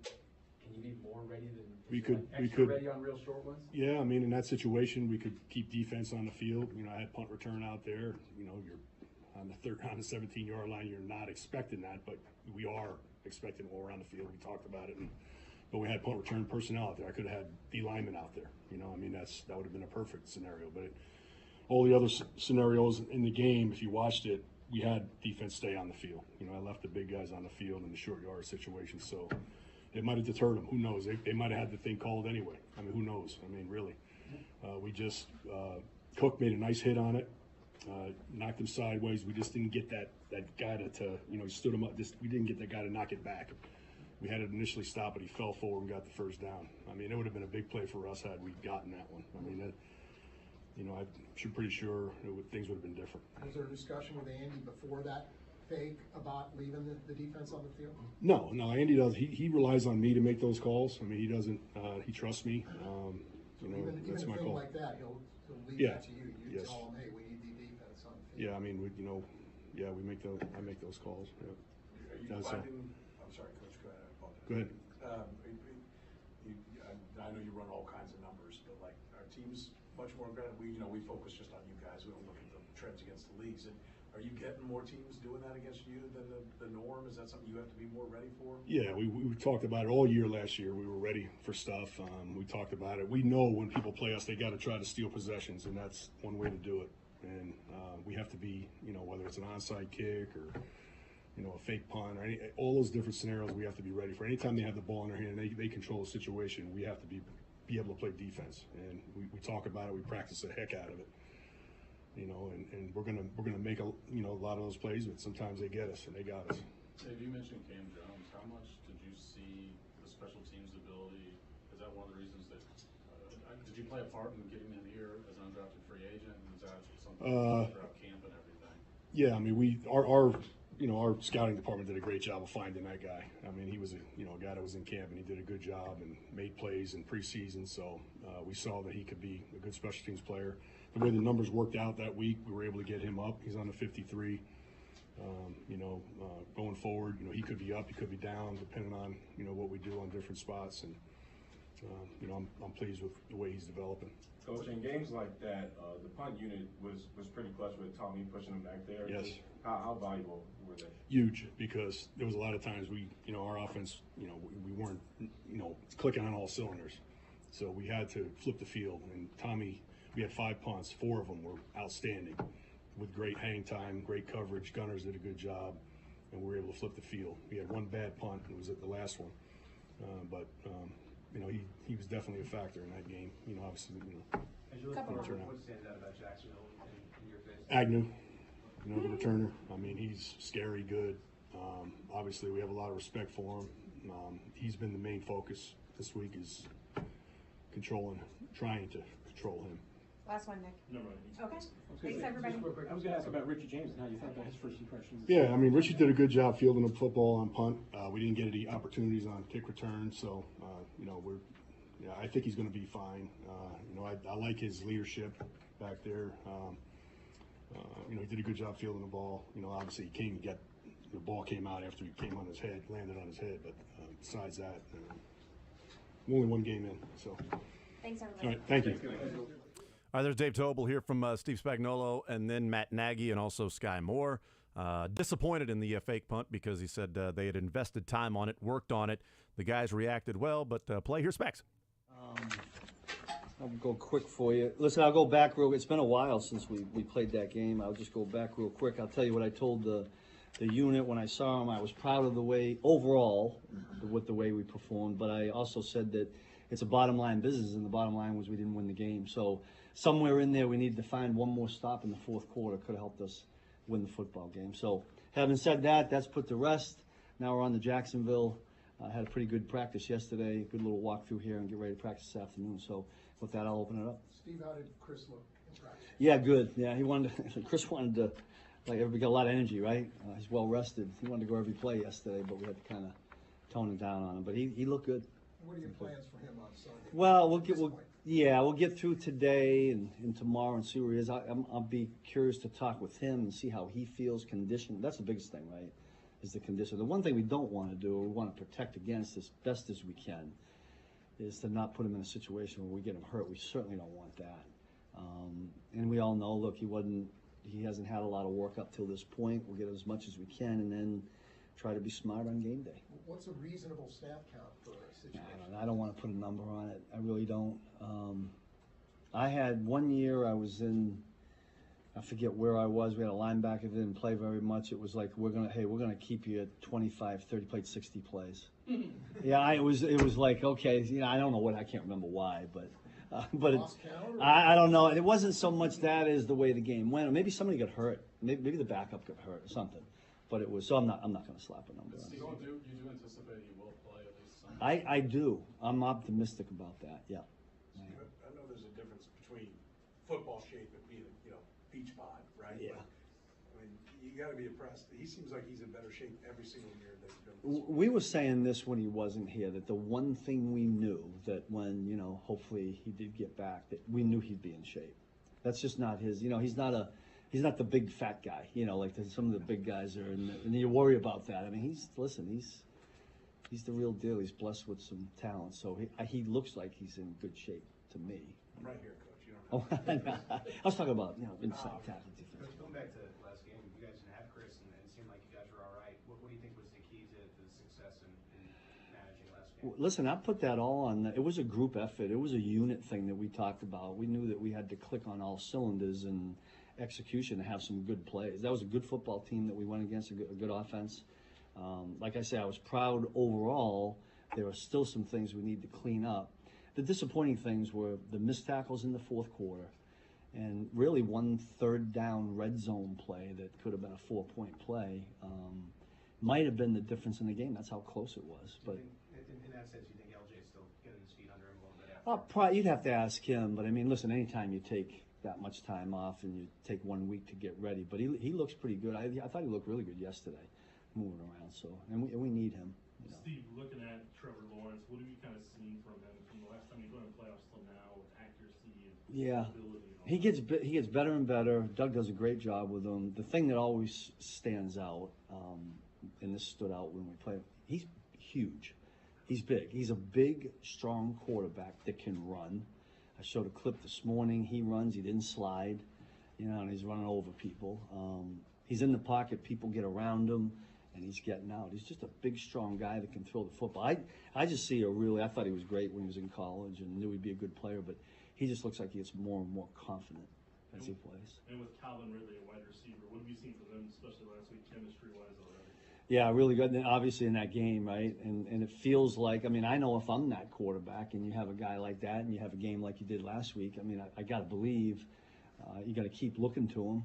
And yet, you commit too many people to that one person, and they've got a lot. This is might be as skilled an offense as we're going to play all year. Now, I'm sure I'm going to say that 5 weeks from now about the next team we're playing, but you guys know what I'm saying. It was skilled last year. You add him to it. I got another running back, right, number 4 from Auburn. So, Coach, Chris is a talented guy, right? Like when he's not on the field, are there things in the scheme that you just can't do? I don't. There's probably things that we might add some things when he's not there. We might feel like we need some different things, and when he's there, maybe we don't have to do that. That's probably a better way. Okay. And we had to do a little bit of that last week. We had to find other ways to generate some pressure. I thought Mike Dana did a nice job inside on that one play. The coverage was really good. We had a double on their star receiver and got executed. A good example of everything executed the way it was supposed to, all 11 guys, and we ended up getting a positive play. But, Chris will get right in the fold with the things that we're doing. There'll be some things in there, obviously, that we have always had in for Chris that we wouldn't have had it last week. What do you think is going to this guy who looks on? A lot of eyeballs on him from people that he knew. Solid. We still got, like any rookie, he's got a ways to go, but I thought he had a solid game. Coach, how much fun do you have putting unusual plays together? We think of Andy as the mad scientist coming up with snow globes and stuff, but you have at a time 5 guys up front, 6 in back, and forcing one-on-ones with the offensive lineman, and it's like, do you get creatively and have fun with some of these things? Yeah, listen, when you're in this business as a coach, the chess game, the game within the game is a part of it that you really enjoy. That's the challenge in my job, the bigger challenge in my job is to be able to convey what we put together as coaches, get it taught and conveyed to players so that they can do it on the field. If you can't do, if something's missing there, it doesn't matter how good the scheme is, or how good the players are, if the connection isn't there. So that's another challenge. But I enjoy that. I always have. I learned from a great one, Jim Johnson. You guys know I'd worked for in Philadelphia, and I watched him do it for years, and it's a really enjoyable part of the business. But you don't call Nick Bolton in the middle of the night like Andy calls Patrick sometimes. Nick calls me. In the middle of the night, with an idea. Nah, he hasn't done a middle of the night deal. But Nick, I tell you what, Nick's great that way. He came to me yesterday on something. Hey, I think we ought to do this or not to do that. And Chris likes to come to me with ideas on creative things. They're usually designed for Chris. But when we get new players, I always, when you get new guys to come that have been in other places, I'm always asking them, is there something that you did that was really good there? It's a beg, borrow, and steal business, right? I guess kind of in that regard, this is the third time to play the Jags in like a calendar year. What goes into that as far as disguising and making sure you are changing up in a way? Yeah, that's a great point. I'm sure they'll do the same thing. There is a little bit of, look, they ran this play like this last time. I would anticipate they will change that, but they might get back to the basic play. But I think in any offense, probably in any defense, it'd be the same thing, that there are foundational plays, calls that each team has, and maybe focus a little bit more on them and adjust in the game. From the outside, Trent McDuffie looks like he's playing at a really high level. How much has he grown? How good is he? How much does that maybe make it a little bit easier for you if he's playing? I'm glad you brought him up, because I thought he had a really good game. I thought he did really a good job of what we call block destruction. Like, he was getting off blocks the other night quick and getting himself involved in the run game, which a nickel has got to do, because he's like a linebacker when you put him out there. And his coverage skills have been really good. He'll have a challenge this week with the guy that they have in the slot. But I think he's excited about that, and hopefully we can do some good things. Him along with LJ, whichever other corner we put in there, if we could stay healthy, knock on wood, we can continue to do some things that we like to do when we got guys that we think can cover. Thanks, everybody. Thanks. All right, good. Yep. Have a good day. All right, there's Steve Spagnuolo. You're listening to Sports Radio 810 WHB Kansas City. And we'll hear from Matt Nagy and then Sky Moore as well. So a lot of talk at the beginning there, obviously, about Chris Jones. He anticipates he'll play. He's optimistic about it. We'll see about conditioning. Here's Matt Nagy. Matt, are there specific improvements you're looking for, other than catching the ball, of course, from the wide receivers and the receiving group in general on Sunday? Yeah, I think for us the biggest thing is we know in that game what went on, and the ones that jump out, obviously, you can look at the drops, but really we as a coaching staff just always start by looking at us, looking at the players, and then trying to figure out like what's the solution. So when you get into a game like that, whether it's throws, passes, catching, runs, whatever it is, you got to be real when you go through that. And the best part about the group of guys that we have in that receiver room is that they all know how much we trust them, and that's one game, and they know that they can be better, but at the same point in time, they know that we believe in them. And, I know the drops was a big deal for all of us, but we got to be able to, whatever that is, whatever that means this week in practice, the days after the game, mentally, physically, do everything we can to be better, but then also not let it be like something that you think about all the time. And I think that's Coach Reed's greatest strength, and I think it's a lot of the players' greatest strength is we move on and we show belief and trust in each other, and then we understand that when we get back out there, we all need to be better, everybody. Matt, how do you define a drop, by the way? I mean, if the guy gets a hand on it, if it's two hands on it, I mean, you might see that differently than other people see it. No, I see it the same way as most people. I mean, there's going to be some of the plays where a guy is running full speed and he's running a slant route, and it's there's no one on him. It's not contested, but it hits his hands. But it's a difficult catch. I think there's levels to different types of catches, and everybody sees it differently until you're the wide receiver and you have to actually run out there and try to catch the ball and have somebody get ready to hit you, have somebody on your back. It's not easy, but these guys are professionals. They know that, and I think that's, again, I keep going back to who we are, our identity in that room as an offense, and really it's a team in general, and it starts with Coach Reed, is we believe in one another. We trust one another, and we're excited to get back out and show what we're able to do. And Coach, what causes that? Did you feel that hand on it, that maybe Patrick could have gotten it a little more in stride and better? I mean, that's part of it. Yeah, that's absolutely all a part of it. I mean, there's accuracy in every throw. There's contested catches. There's simple catches that you have. All of that goes hand in hand, and sometimes it can become a little bit contagious when you have a game like that. And so we gotta be able to get through that mentally and then physically by doing it. And that's everybody. That's not just the receivers. It's not just the quarterback. It's everybody. Whether it's the O-line with blocking, whether it's us as coaches, how we're teaching it, all that stuff. It's all hand in hand. But Coach, when you don't see it in the preseason, you don't see it at camp, and all of a sudden you see it through various people. What do you think causes that? Yeah, I don't know if I have an exact answer for you other than let's make it end quickly.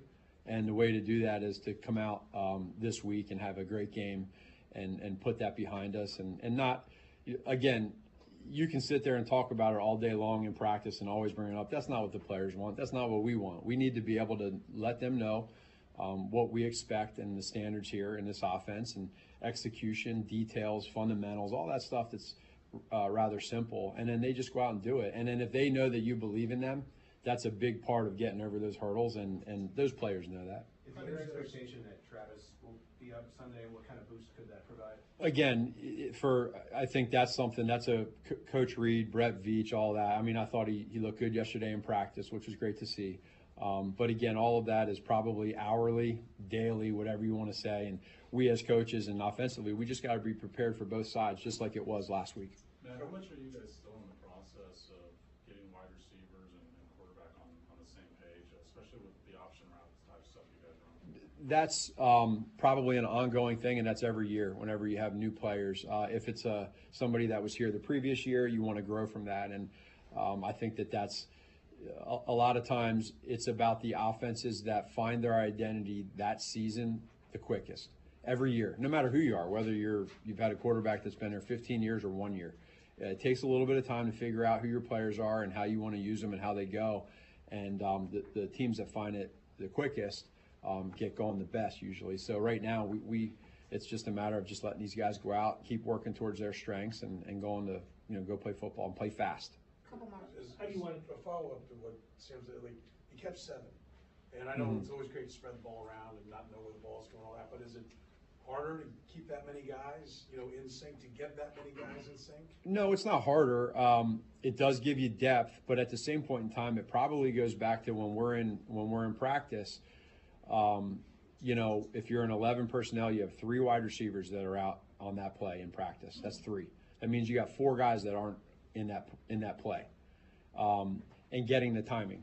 But that's very common. It's the guys that aren't out there at that time for that rep that got to mentally be locked in, and then also be able to steal reps as well off to the side with the quarterback and stay locked in that way too. So it's just a combination of all of that. By no means makes it harder. It just allows those guys to kind of figure out what position they're at, what they do well, and then how do we fit them into what we think we do well conceptually. And then Gary said yesterday, the coach told him, calm down. Yeah. You just need to calm down. Is that old adage in sports, be quick but don't hurry, that maybe he's... 100%. Yeah. You want to these guys, trust me, these players that were out there playing last Thursday night, every one of them want to win just as much as us, and they all care. And so they get more opportunities to show what they can do and what they're all about. And I think that's the beauty of sports. It's the beauty of our team. The people that we have in this building is there's a belief and trust. And so now you feel that. And it's not a Debbie Downer, you're hanging your head and you don't want to go out to practice. You're worrying about drops. No, that's not where we're at. We're about going the other way, being positive. 3 more. Blair, Could you speak to Nick. the issues in the running game, and how do you get more production from the running backs? I think for us specifically, a lot of things, and it's crazy to say, with Patrick, but this offense, being able to run the football and have Patrick and the rest of the guys on this offense, it certainly helps. And, Patrick used his legs when he needed to help in the run game with some scrambles on first, second, not just third down, but also first and second. But we know, and our offensive linemen know, that every week they want to be able to protect and they want to be able to create holes for the running backs to find those holes. And you'd love to average 4.5 yards per carry, which is great because it makes second and third down a lot easier. But again, that's a focus for us. We want to keep being great at it.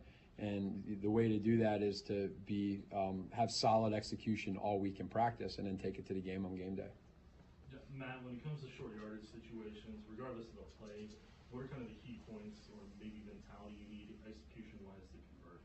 So a few things with that. I will say it's pretty. You'll see, and it's tough to get 1 yard in those got-to-have-it situations. That said, whether it's a run or a pass, it's about the execution. It's about doing whatever you need to do to get that 1 yard. And so you watch games across the league, and it is not easy. So we just need to do whatever we can to make sure, whether it's a run, a pass, whatever, that we are finding a way to move the sticks on 3rd and 1. And however that is, we need to do it, and we understand that last week wasn't good enough, and we need to get better there.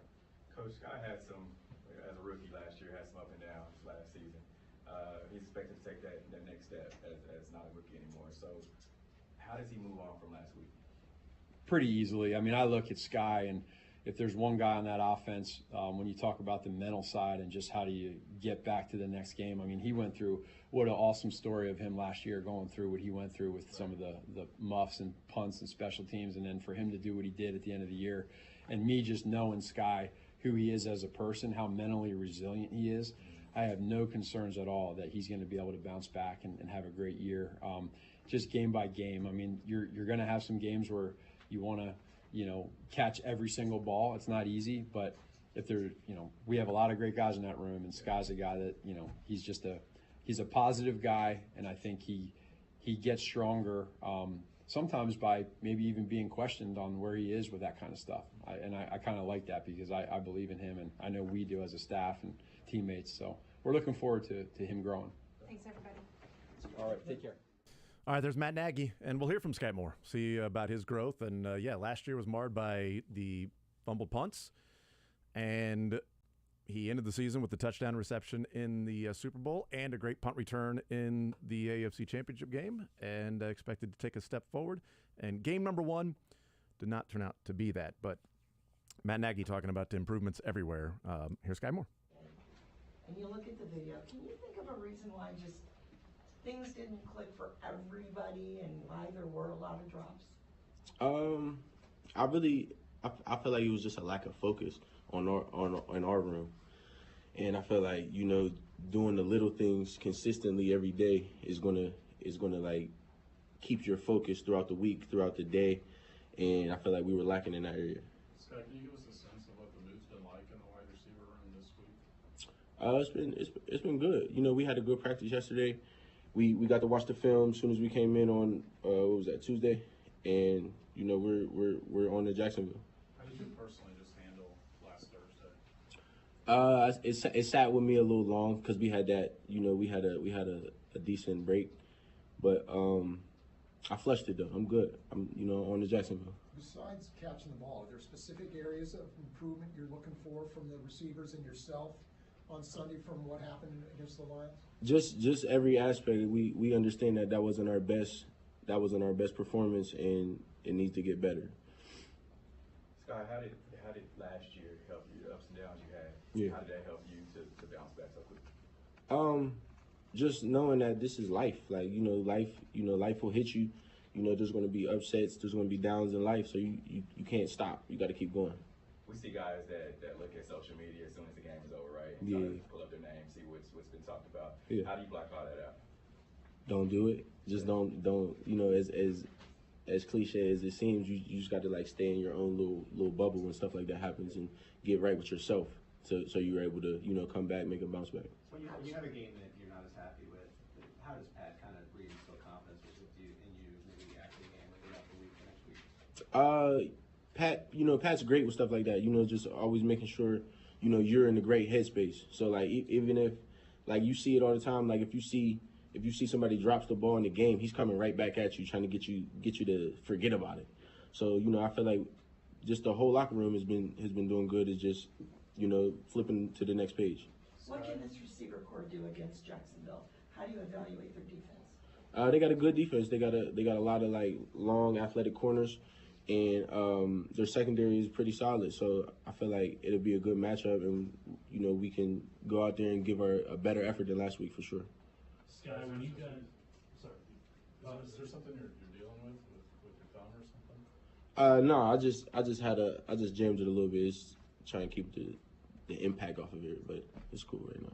So Sky, when the play is covered and everything, you guys got to take off and scramble drill and just try to find spots. What are you going through to be able to get open and find that viable option for Pat to throw to? It's kind of like a feel thing. It's hard to explain. You just got to basically just find the space and give him a window to throw.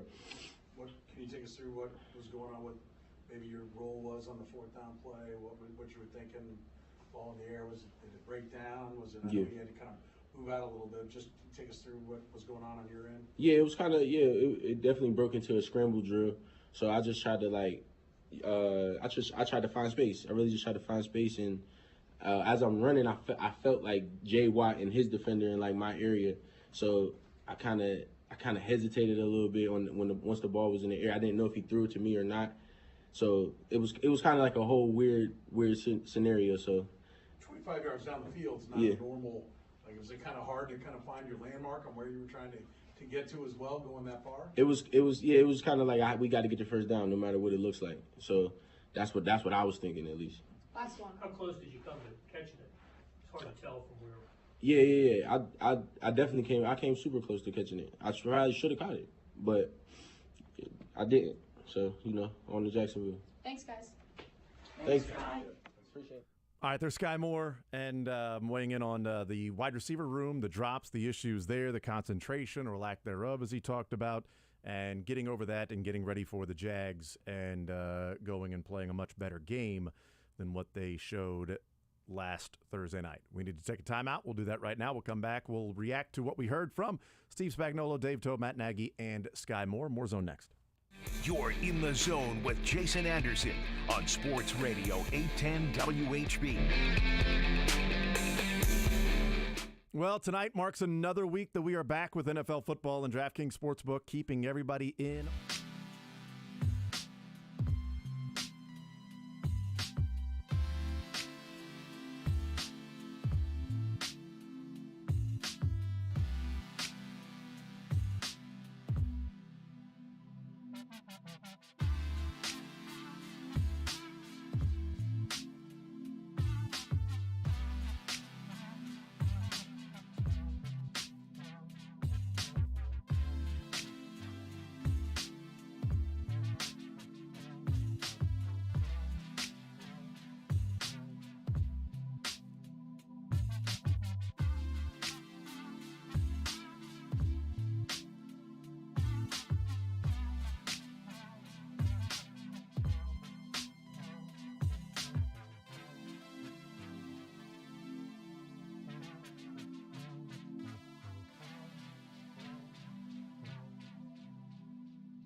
I will play a little sports or leisure coming up in the 1 o'clock hour, presented by Johnny's Tavern. $25 to Johnny's Tavern will be given away if you get a sports question and a leisure question right. That comes up at 1 o'clock. And tonight, right here on Sports Radio 810 WHB at 6 o'clock, the Volley Llama special, Chicken and Pickle. That'll be right here on Sports Radio 810 WHB at 6 o'clock. And then 7 o'clock is when coverage starts for Thursday Night Football, Vikings and Eagles. Tonight around 7:20 or so. That is an Amazon Prime game, so... the first Amazon Prime game of the season. Well, that's kind of annoying. So last week being the opening night kickoff on NBC, tonight an Amazon Prime game for Thursday Night Football. So just be aware of that, everybody. What streaming services am I not allowed to have? Can someone get me up to speed on that? Do I need Paramount Plus? I think I have it. I have it anyway. Yeah, because Paramount allows you to watch some NFL games that are also on the on local TV. But if you got NFL Plus, then you don't need Paramount Plus too for that specific thing, because that also allows you to watch those local games. Do I need XFL Plus, or am I paying for that for no reason? USFL Plus, I think, probably is an expense that you can lose. Or, but you never know. I am anything with a plus, I'm afraid to unsubscribe from. Disney Plus, Max / what used to be HBO, but no longer it's Cinemax. But then Cinemax is still Cinemax, but Max is now Max. Sure. Why wouldn't it be? It's HBO Max. Makes a ton of sense. Which then also has like AMC and all these other things, and now HBO Max or just Max is now getting into all of like the cooking shows and the HGTV and I don't know. The app is used to be you go to the app and you'd see all the new episodes that week of the good shows, and now it's new episodes of 30 shows of like HGTV and basement remodeling and toilet turnovers and whatever it is. The Josh Allen highlights? Yes, that's toilet right. turnovers. whatever the newest show is, it's actually an HGTV and baking show combined. It's toilet turnovers. You renovate toilets while baking at the same time. No, it seems like it's a very weird combination. No, that's great actually. But okay, fine. I'll resubscribe to HBO Max. It is an untapped market. Name one other show that combines replacing a toilet while baking. You have to remodel the kitchen and then cook a meal in it before you officially have concluded. But it's like cutthroat kitchen rules where they're like sabotages they can throw at you. Eventually, Guy Fieri just comes crashing through some drywall like the Kool-Aid Man. Oh yeah, I think it's a good idea. Bake this without an oven. Just breathing on it. It's like rubbing the bowl with your hands to create some friction. Starting a fire, trying to do that. So I don't know. This is very undercooked. I think this is a good show idea. I feel like, was this even in the oven? You literally told me to make it without an oven, damn it. You gave me a hairdryer in 45 minutes. What did you think was going to happen? Of course it has a soggy bottom, ball. 913-912-4810 is the text line. Takeaways from the press conferences. We heard from Dave Tobe, Steve Spagnuolo, Matt Nagy, and Sky Moore. Josh, anything stick out for you? I thought there were two like kind of big 30,000-foot view coaching things from Spags and Nagy each that I thought was really interesting. You want to start defense or offense? You tell me. Let's start defense. Let's get defensive. It was really fascinating to hear Spags asked a question that was right there, right aligned with the conversation you and Craig Stout were just having an hour ago about the defense getting in the lab and the chess game and the creativity and all of that. But something that Spags has talked about, I mean, as long as he's been in Kansas City at least, I wasn't following his pressers in New York, I guess, but this idea that, hey, we can be as creative as we want. We can have as much of this chess game figured out as we want. But if we put all that together as coaches and can't get it taught and conveyed to players, the quote here, if something's missing there, it doesn't matter how good the scheme is or how good the players are. And it's just something that I think, I don't know if this is going to have a specific impact on the Jags game, but going back to some of those little moments that have stuck out in my head of watching him at mini camps, working with one of the rookie defensive backs off to the side and teaching footwork techniques and leverage stuff, and the way that the entire coaching staff functions the way that it does, I think it's the easiest to see in the cornerback group. But now with Joe Cullen, you're seeing the defensive line take steps also. What makes great coaching staffs? It's a question that probably has 100 legitimate answers that you could really provide. But for the Chiefs, and I think this is true for the offensive side just as much, but specifically the defense, you see them do creative, unique things That's part of it. But being able to teach all of that's how Spags usually refers to himself as a teacher of football things.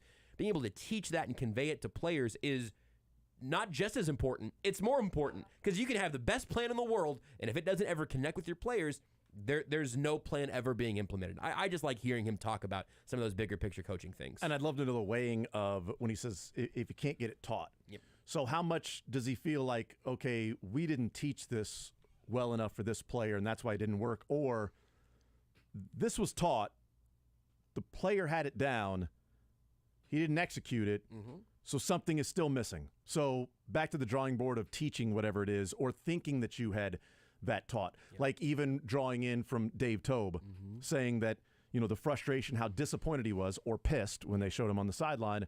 He said, because they invested time on it last week. We invested time on it.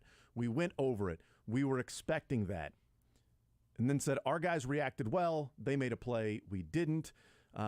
He talked about Brian Cook that came down and made the hit. They just couldn't get somebody to then, drop him before he got to the first down marker. Again, as I talked about, I love Jerick McKinnon. I think that was on him because everybody bursted out of the gates forward, and McKinnon took 2 steps back, and then realizing it was a fake, then got there and hit Reeves Maben at the line to gain while Cook hit him, and then McKinnon gets there. If McKinnon fires forward like the rest of the guys, I think they stop it. I think he hits him a yard, maybe 2 yards behind the line to gain, and the Chiefs get the ball there.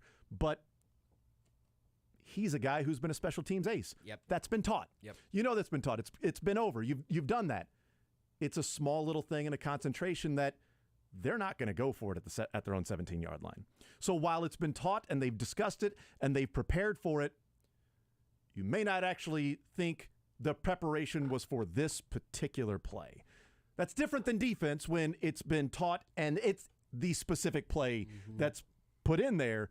But if something's missing to some degree, it doesn't matter how good the play is if you're in there having some fun and getting in your bag and things like that, if you haven't taught the technique and what you're supposed to do. And even then, I mean, with all of the ways that we've learned more and more and the NFL has evolved more and more, where everybody's throwing motion at your face to make you either give away what your plan is going to be or to make you adjust your plan and put you on your heels to find the numbers advantage. The amount of stuff going on pre-snap from the play calls getting in, and then even once the speakers go dark at 15 seconds on the play clock, right? 10 or 15, when the speakers and the helmets are no longer function with the headsets. XFL Plus, it doesn't go dark. So See, that's the thing. It's why it's worth me paying $69 a month for XFL Plus. It's weird that they made that the plan. It's weird that I'm paying for it, but I thought they had Red Zone. It was, I'm willing to pay anything for Red Zone. You know this. Gold Zone. But it is so fun, and also I have to imagine so stressful to actually be in that spot. And if you are, let's make it rookie Shamari Connor in his first game, you have to not only, and I'm guessing this is part of the reason he had a limited workload after being out there really early, starting as the nickel, but then not playing a ton after that. You say, hey man, here's your homework. Here's where we're going to use you. Just be ready for all of this. But if you're Brian Cook in year 2, you're on the field constantly. You have to not only know what the coaches have taught you, and also know when they do X, you do Y. You also have to know when they do this thing, they're actually doing X. And then that means you have to adjust that and make sure you're doing this and your teammates are doing this. You're aligned to this way. It's just, the dominoes, man. It's just, you could dump out an entire bucket of them and still not have enough to build everything that's happening pre-snap on both sides of the football. It's a beautiful, complicated game. And talking about one of the questions we had of all the different alignments and the different things that Spagnuolo was doing in that game, how much is it that he was trying to compensate and overcome no Chris Jones, or is this just simply different wrinkles he's throwing into the game plan this year that he can do with his specific personnel this year? And his answer was something along the lines of, well, no, it's more like there are plays we specifically have for Chris Jones that we couldn't implement in this game. Not we were doing things because Chris Jones wasn't there, saying, no, we couldn't do things. Yeah, that's a great point. Because Chris Jones wasn't there, which leads me to believe that some of the wrinkles and the different things he was throwing in would be the same if Chris Jones was there as well. You just add in some also specific plays that they have for number 95 when he's out there on the field. which also is pretty exciting if the things they were doing there. And then you've got things that you call up that are there, so number 95 will go and make a play. And Nick Bolton calling Steve Spagnuolo about plays that oftentimes have to do with Chris Jones being the guy that has the play for. And I follow Michael Lombardi a lot, and he made a great point about the fact that when you're in offense, you set the protection to Chris Jones when he's out there versus, okay, we can kind of just play straight up when he's not. Because, like, Jalen Carter, a 3-tech like Chris Jones and Jalen Carter, they don't come around very often like that where you set the protection based off a defensive tackle. I mean, Aaron Donald, but he's like a mix between an end and a tackle. He's also an alien. But that's what's exciting. He's a mix between an end and a tackle and a mix between a human and an alien. Yes, that's correct. right. Yes. He's a demigod. Yes. So when I was talking to Craig Stout about what was the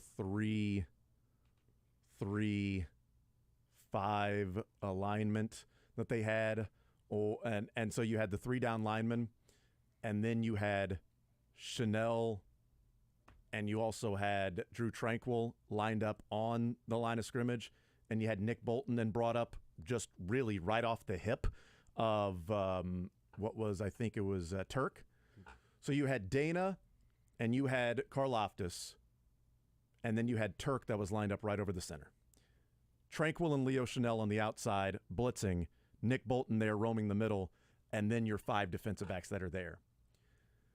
What you're creating is, okay, if the running back is in the backfield, which the running back was on a couple of those plays, well, you've got one-on-ones across the board with those 5 guys that are coming after the quarterback and 5 offensive linemen. Your running back can stay in. Okay, great. That's one less person that the defense has to worry about. So now Nick Bolton doesn't really have to worry about the running back if we're bringing 5 guys and they don't want one-on-ones across the board. Well, now if you have a tight end that's staying in to help chip, okay, now you take another guy out of the route specifically to get out into route quickly. What you also do is, if you're lining Chris Jones up right over the center, one of those guards is going to have to double team Chris Jones. And they don't know which one yet. I mean, sure they have a rule in place, right? But one of those guards is going to have to double team Chris Jones. Yep. So does that leave Karlaftis then one-on-one with a tackle while Leo Chanel is blitzing, and the running back takes either Karlaftis or Chanel? Or the flip side on the other side is, okay, well, now you've got Dana or maybe Felix one-on-one on a guard. Like that, you create to where Chris Jones dictates the protection. So the center and the guard, they're not going to leave a center one-on-one with Chris Jones right in the middle of the defense. There's no chance that happens. So one of those guards is going to have to double team Chris Jones. Now you're talking about 4 guys for the Chiefs and 3 offensive linemen and a running back, and a running back or tight end that stays in to help chip. While you have a tight end and a running back that aren't getting out into the into the routes quick enough. And when you've got an offensive line like the Jags as opposed to the Lions that's a top 5 offensive line, you got a Jags team that's a really rough offensive line, you can really wreak some havoc with an alignment like that. And if you then focus a little bit more on Calvin Ridley or whatever it would be, that's where it starts to get exciting of the different wrinkles. And as Craig Stout was talking about, most everybody on this defense is in year 2. And that's where you start to layer some different things if you're Steve Spagnuolo. And maybe in that exact look, next time you've got linebackers turning around and getting on their horse to run away from the play, and now all of a sudden maybe and Nick the Jags, Bolton's coming through one of the holes that the guard vacates to double team Chris Jones. Bolton can come through one of the holes. You drop into coverage, and now you have the numbers on the back end where maybe they've got this max protect sort of look going on, and you said, oh, never mind, phantom pressure, we'll be back here. Sorry. And now Trevor Lawrence has to hunt through 6 dudes in coverage for 3 receiving weapons or whatever the numbers end up being there, and you have won the numbers game in a different spot on the field because they were adjusting and trying to decode what you're actually going to do. If they don't believe you and you do bring the house, that's a bad rep for everybody on the Jacksonville side. It's just so much fun. Turk Wharton is fine in playing that, but he's not eliciting a double team immediately. That's right. Where if it's Turk over the center, well, maybe we can chip or have an idea, or this guard can keep his eye out to the left to see what's going on with the center while also being ready to take on whoever the end in this 3-4 whatever sort of alignment would be, traditionally 3-4 whatever. Chris Jones there, it changes everything. You are double teaming. So then the defense knows they're going to double team. We just need to figure out which gap that they're going to double team from, and maybe even send Nick Bolton then. Yep. And now you've overloaded him with 6 guys coming after Trevor Lawrence or whatever quarterback. You've got 5 offensive linemen and a running back. What are you doing then? And then you've still got 5 guys to defend 3. Because if you keep the tight end and the running back in with the quarterback and the offensive lineman, you got 3 guys in coverage or 3 guys running a route and 5 guys in coverage. So it makes it more exciting, especially when the secondary is one of the strengths of this team. Very much. And that's how you can manipulate the pressure when you don't have Von Miller and Aaron Donald and Nick Bosa and Khalil Mack and whoever else on the defensive line. That you got Chris Jones, you got a solid player in Karlaftis, solid player in Dana, a player with potential pass rush ability in Felix, and then, of course, Chris Jones there. And Leo Chanel, who's good at blitzing. And that's not even counting the slot corners that might come in and blitz from different ways. So we'll see. We'll see. Again, I like the idea of a big play defense. You might give up some big plays because at that point, if you're bringing all those different guys from different looks and they hit a quick little player in space and now he's got more space to work with in the middle of the defense, yeah, you might give up a big play, 20, 25 yards or whatever. You also might get the very next play a sack or a turnover, and you got a big play right back. We'll see. We'll take a timeout. We'll come back. More Zone next. You're in the zone with Jason Anderson on Sports Radio 810 WHB.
All right, we got a little sports or leisure coming up in the 1 o'clock hour.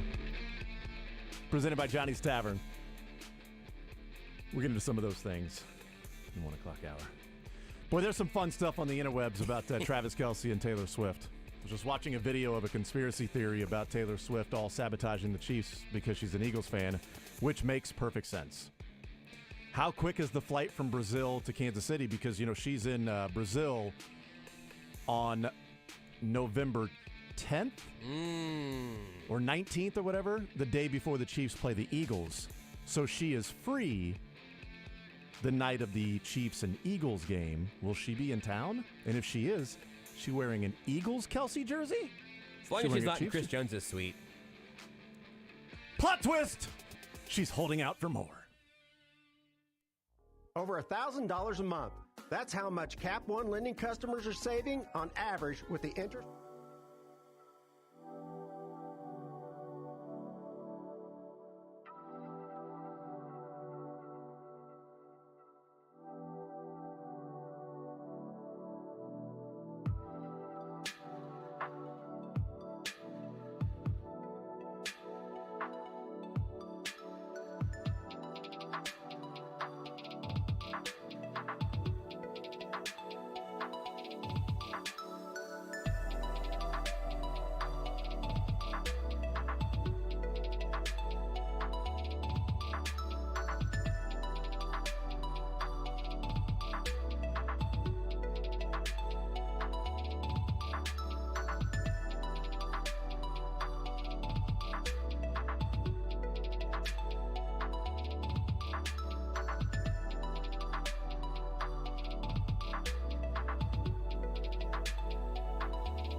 family mealtime. Enjoy healthier food, more free time, free delivery, and better value. Go to GuaranteedFoods.com. All right, time for a little sports or leisure. 913-381-0810 is the phone number. 913-381-0810. It is presented by Johnny's Tavern. $25 to Johnny's Tavern on the line for playing a little sports or leisure. If you win, you get a sports question and a leisure question. You get them both right, you win.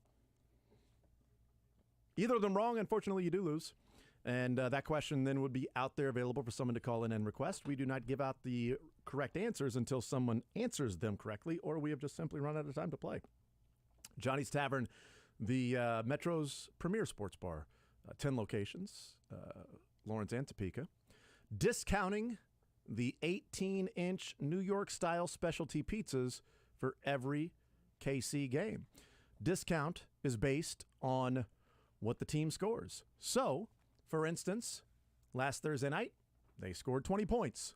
It was 20% off. Sunday, or I should say Monday during the day, I think it'll be close to 40% off. Should be a good time to grab some Johnny's. That's right. It is dine-in only, and the Monday after the Chiefs play. So not just the day after a game, it's the Monday after the Chiefs play. So they played on Thursday. That special was this past Monday. They play on Sunday, it'll be Monday. But is percentage off the 18-inch New York-style specialty pizzas. The percentage is points that they score. My final score will have the Chiefs somewhere around 37. So that's what I think will be the price of a pie, at least discounted. I think then my prediction is that I'll be at Johnny's on Monday because that would be awesome. And it's always like 20% off last week would be a good way to wash down a loss. Maybe it's 40% this upcoming Monday to wash down a victory. Either way, you're washing it with Johnny's. I mean, that's a win no matter what. That's right. And hopefully people are able to just wash away what happened against the Lions and they go out there and play well. From PJ Green at Fox 4, he tweets out a clip from Juwan Taylor at his locker, and Juwan Taylor essentially saying he's never had a ref come up and talk to him about the timing of the snap and the formation, and says that, yeah, it's a huge advantage if you have the snap count down, if you have the timing of it, which is right. Then he said, slow it down, and you'll see I'm moving right as the ball is moving. So, I mean, could be, yeah. I slowed it down a couple times. And, you know, there were times where he started to move just a split second before the ball moved, but I'm not sure an official would be able to see that in real time because you actually have to slow it down to see, okay, his back foot is starting to move, and now Creed is starting to move the football. But I can't remember anything right now. Oh, are we okay? No, I can't remember which offensive lineman said, actually, all I'm seeing on this play is that the rest of the offensive linemen are getting off slow.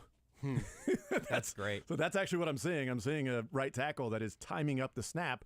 It looks like he's false starting because the other guys are not firing off at the timing that they should.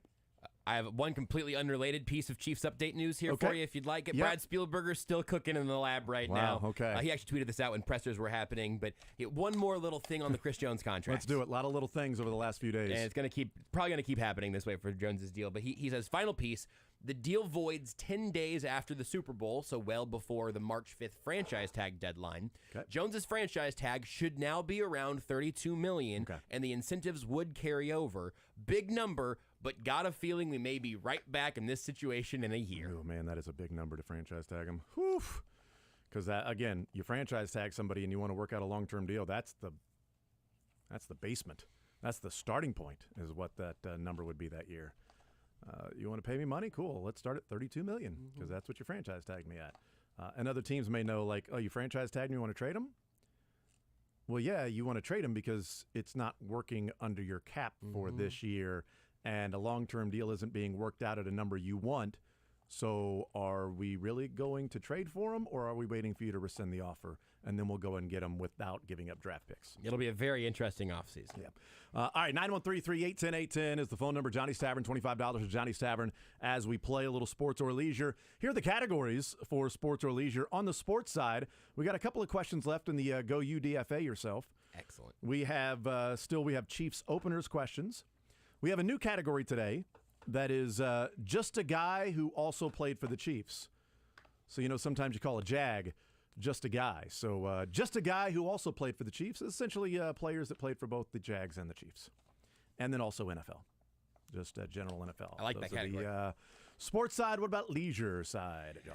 We've got the stalwart categories. What could IMDb TV? I give you a plot synopsis of a TV show from IMDb. You tell me what the show is. We got the Marvel Cinematic Universe, some trivia remaining about the MCU, and then 2 new categories today. You heard me. Not one, but 2. Interesting. Typically, if you have 2 new categories, you don't have one. Well, in this case, I kind of only have one because one of them is Get Swifty. Just straight down the middle, Taylor Swift trivia, folks. I'm pulling these from the internet because I'm not an expert. I'm just I would say, an average level of fan. I don't have Stan trivia. I'm going to try to only give Taylor Swift questions that I think I would know the answers to. Maybe multiple choice even, but Get Swifty and the Jags pun name game. Oh, yeah. All right. I couldn't. Last week, when the schedule was announced, I had lion-based categories. I had a harder time finding famous Jaguars to ask about. But I did figure out is that a lot of current Jags have some very punnable names. Great. And if you're new, I'll go ahead and give the easiest one here as an example. Oh, maybe guys, you're already giving one away? and Jason, if you want to compete for this one, you can just buzz in. This former Jag gets a shot at his old team. But it's a new era's in Kansas City, both for him and the person who may or may not be hanging out with Travis Kelce. Jason? Jawan Taylor Swift. Jawan Taylor Swift. See, that's a layup. That is a slam dunk. Dylan. That's a slam dunk on a Fisher-Price goal. I could not let that one win you money. Bring it on. But that's the gist of the Jags pun name game. I'm ready for intern Jeopardy. I don't think my buzzer's working back here. That's the issue. Houdini. That was hard to listen to. The intern Jeopardy. No, it was fun. It was. I loved listening to it. It rapidly went between incredible radio and painful radio. No, but which is how I prefer it. Honestly, yeah, that's the best part of it. Yeah, I love when you're like, dude, come on. How do you not know? The best is when it's an intern for Seren. Oh, that is and it's a question about the program. Yeah, it rules. Or it's an intern for a different show, and it's a question about their show that they work on. Like, really? That's the show you work on, man. Come on. It makes me think that we should start running the interns through just like a quick 8-10 education course kind of at the front end. I don't know. We can pop quiz them at the beginning, and then the program can put them through the ringer again at the end. I totally stole that when I was at a different station. Totally had intern Jeopardy. And several of our interns wouldn't have known what station that was at. Several of the interns there didn't know what station it was either. So I was actually trying to go to the sandwich shop and just walked in. So this isn't a paying gig? Okay, so cool.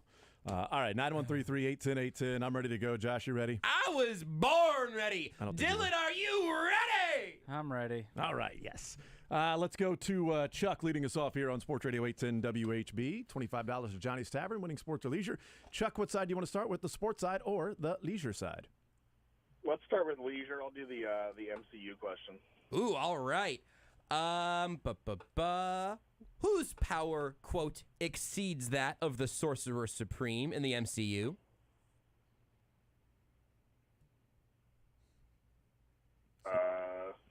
Taylor Swift? I don't know if she's in the power exceeds the Sorcerer Supreme? That is what the question says, but the way you said it made me also just look at the answer again and want to Google something. But yeah, that's what it says. Shout out to former intern Dylan. Yeah, who's... Are we talking magical powers then, I guess? Or? Yes. Scarlet Witch? That is correct! Nice. You got there. You made me question myself and question Dylan. I never should have, because that was exactly correct. Questioning yourself. It's questioning intern Dylan. That's true. But I really don't question his Marvel knowledge, because most of these have passed the smell test. Yeah, he didn't win intern Jeopardy, so I question his Sports Radio 810 knowledge. That's fair. Mainly. All right, on to the sports side. Go UDFA yourself. Chiefs openers. Just a guy who also played for the Chiefs and NFL. Let's go with the... in honor of the Jags, equal to just a guy. I love it. Thank you, sir. I really appreciate the players that are also producing the show. That really means a lot to me. Thank you, sir. You know what? Let's go with this one. Once chosen in the first round to be a franchise quarterback. His 27 starts resulted in just 5 wins and more interceptions than touchdowns thrown. He's shown in his career a tiger can change its stripes, and this jaguar changed his spots, but will be more known for hanging around with goats. Nasty. Well, that would be St. Louis's own Blaine Gabbert. There you go. Nice job. I really liked that question the most. So it's really fun. That's why I went with that one first. Well done, Chuck. That's a winner, right? That's a winner, baby. Yeah. Your power exceeds itself. MIZ-MCU. ZOU, baby. Dad, thank you, Chuck. Well, damn right. Take that, Josh. That was just for him. Okay. Yes. Put him on hold to get his information. MCU-ZOU. Is that any better? I don't know. That's right. 913-912-4810. 913-912-4810 is the text line. We go to Avery next up on Sports Radio 810 WHB. All right, Avery, sports or leisure, what side do you want to start with? I'll do the IMDb TV. Okay, we will do IMDb TV. After a bad breakup, an offbeat young woman moves into an apartment loft with 3 single men. Although they find her behavior very unusual, the men support her most of the time. New Girl. What? Why did you get that so fast? That could have been anything. It was, of course, New Girl. I had no idea that was New Girl. What? How did I? The actual IMDb description says, after a bad breakup, Jess, an offbeat young woman. That would give it away. That would make it too easy. That wouldn't make it too easy for me. I've never seen New Girl. It's fun. It's a good show. Oh, good for you. It's a good kind of casual, kind of popcorny show. Avery, you sit around and just wait around for New Girl to come on? I've watched it. Yeah. Okay. She works at a casserole restaurant for a while. It's Sure. fun. Yeah, I'm going to have to take your word for it there. It's a nice show. I was talking about it earlier today, by the way, and good that's for just you. full circle. Good for you. Marco and I were cutting it up. On to the sports side, Avery. What category are you thinking? I'll do generic NFL. Avery, do you have access to my Google Doc? How do you do this? I'm going to change my settings. It's ridiculous. He hides the answers in his head. He's cheating. That is definitely cheating. It's ridiculous. All right, so Aaron Rodgers, with only 3 snaps played as a starter, 3 official snaps played because there's penalty on one of the plays, with only 3 snaps played as a starter in Week 1. 4 if you count the Achilles. Snap count. No, I got it. Yeah, I was just letting that one breathe. Letting that one out there. Who is Aaron Rodgers with only 4 snaps as a starter in Week 1? Who is the most recent quarterback to play fewer than 1 quarter in a season as the team's starting quarterback? Is there a year? Yeah, the most recent. Okay, Not like named Aaron Rodgers. So, like, the Bone Crusher took Brady out pretty early. Is it more recent than that? I mean, is it Avery? Is it Avery? You know we don't give you hints, man. All right. Well, I'll just try Tom Brady. That's why we don't give you hints. It's Tom Brady. God. In 2008, Tom Brady. He can't keep getting away with this. Avery, we'll put you on hold. Congratulations, sir. Super duper. Thank you. There you go. There's Avery. Tom Brady in 2008, Aaron Rodgers on Monday night. Avery makes me feel like less of a man. Mm-hmm. But how about that, though? The last 2 to have that happen, Brady and Rodgers. That is crazy. That is nuts. Which means what's the rule change for Aaron Rodgers then? They get rid of all artificial turf. Yeah, it's I think turf that field. might There it actually is. be what they're trying. There it is. We get Which, the hey, good work, I guess. roughing the passer, anything below the waist for quarterbacks, thanks to Bernard Pollard and Bone Crusher and ACL Crusher in 2008 with Tom Brady, which resulted in Matt Castle taking over, which resulted in Matt Castle as the Chiefs quarterback. It's all one big circle. Sliding doors are unbelievable. Woo! It's all in the matrix. And now you've got Aaron Rodgers.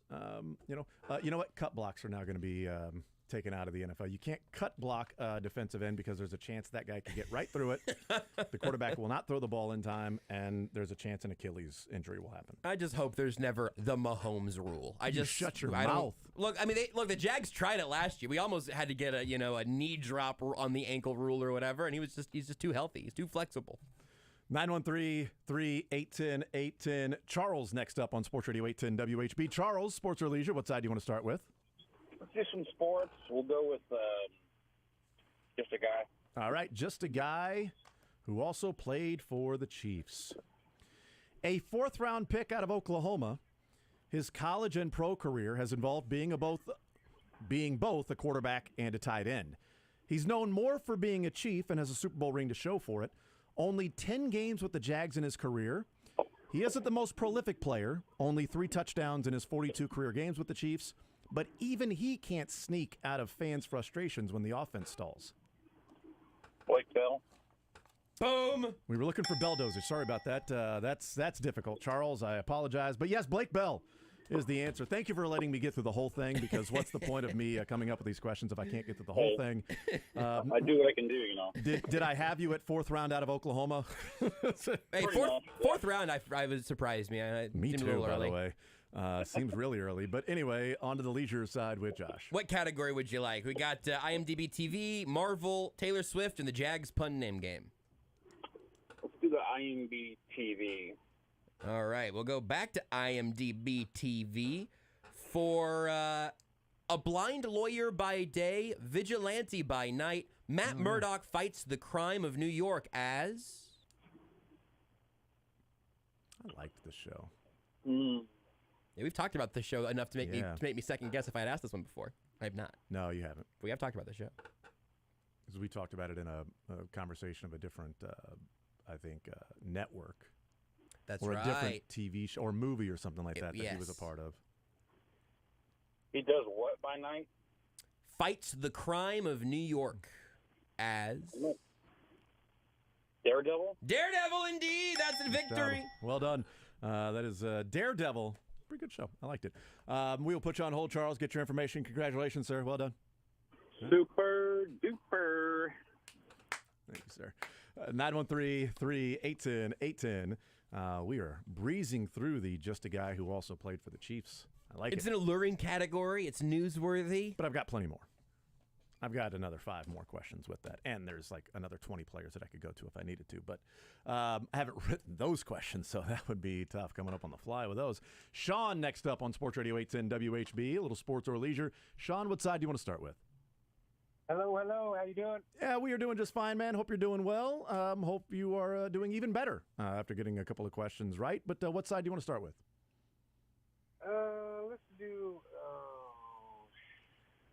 Let's do the just a guy. All right, just a guy who also played for the Chiefs. Another quarterback that started in Florida, drafted by the Dolphins in the 2nd round from Michigan before moving on to play 5 years in Jacksonville. In his 4 years with the Chiefs, his contributions were simultaneously limited and incredibly consequential on the field.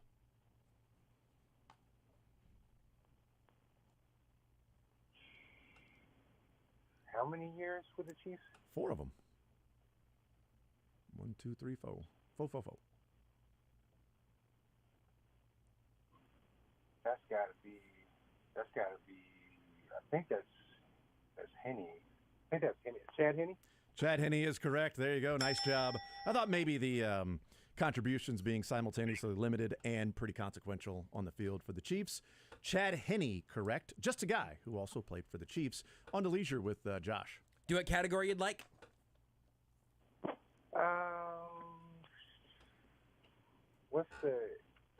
Run them off real quick again. Yeah, we've got the IMDb TV category, the Marvel Cinematic Universe, Taylor Swift trivia, and the Jaguars pun name game. We could try. I guess we could try the pun name. Let's try the pun name. Let's do it. This Jaguar with flowing locks has been discussed as the prince who was promised for Jacksonville fans. They could add even more to the resume if he would have successfully united and led diverse, often warring tribes during World War I in order to fight the Turks.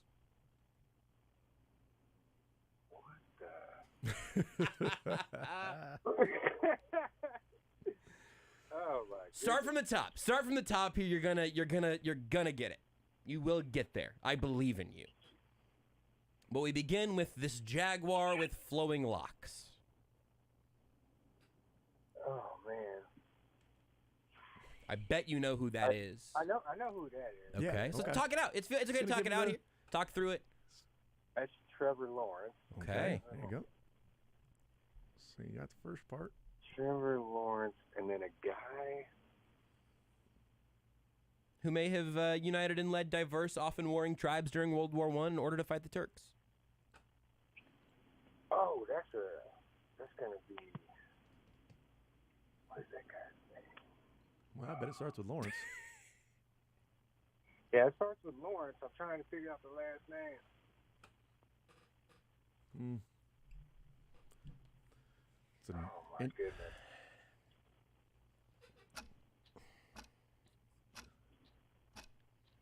Lawrence. Oh, I thought he was about to hang up. Trying to Click, do- gone. Don't quit yet. And gone, Sean. No, he's still there. Okay. But the time is running out. That's a pretty hard one. I don't think I'm going to get it. Trevor Lawrence. Want to throw a I dart don't as wanna to anybody that you can think of that starts with Lawrence? Throw a scimitar. No, I'm done. Shot. Hey, I do have a quick prediction though, if I could. I predicted the Chiefs were going to lose to the Lions last week, and I'm going to predict that they're also going to lose to the Jaguars. Wow. Start 0-2, and it's going to be a huge story in the NFL, and they're going to be like, "What's wrong with the Chiefs?" But they'll win the Super Bowl still, so I appreciate that prediction, Sean. Yeah. Gosh. Have a good one. Thanks, Sean. I appreciate it. I have a better one if your prediction doesn't come true this week. Sean, you got an alternate line I got to hop on for the Jags there? What the final score might be? man. Because, I mean, hey, man, if you're on it, that's, Yeah. I'm not playing. I mean, I guess it's one thing to predict them losing the Lions without Kelsey and Chris Jones, but, they got those guys. Well, we'll see. Hopefully they got those guys back. Chris, next up on Sports Radio 810 WHB. Chris, Sports or Leisure, what side would you like to start with, sir? I'll start with the leisure.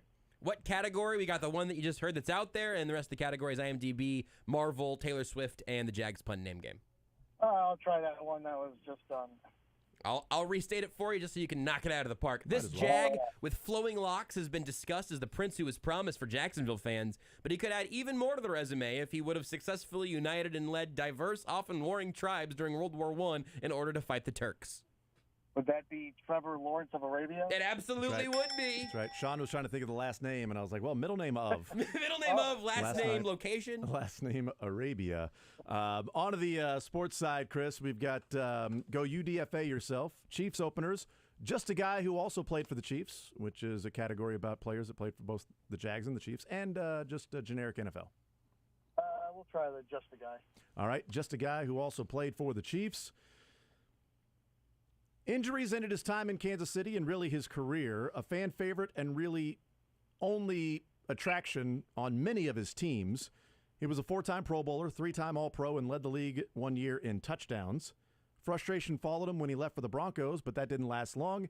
Neither did his time with the Jags, just 2 games before calling it a career and retiring.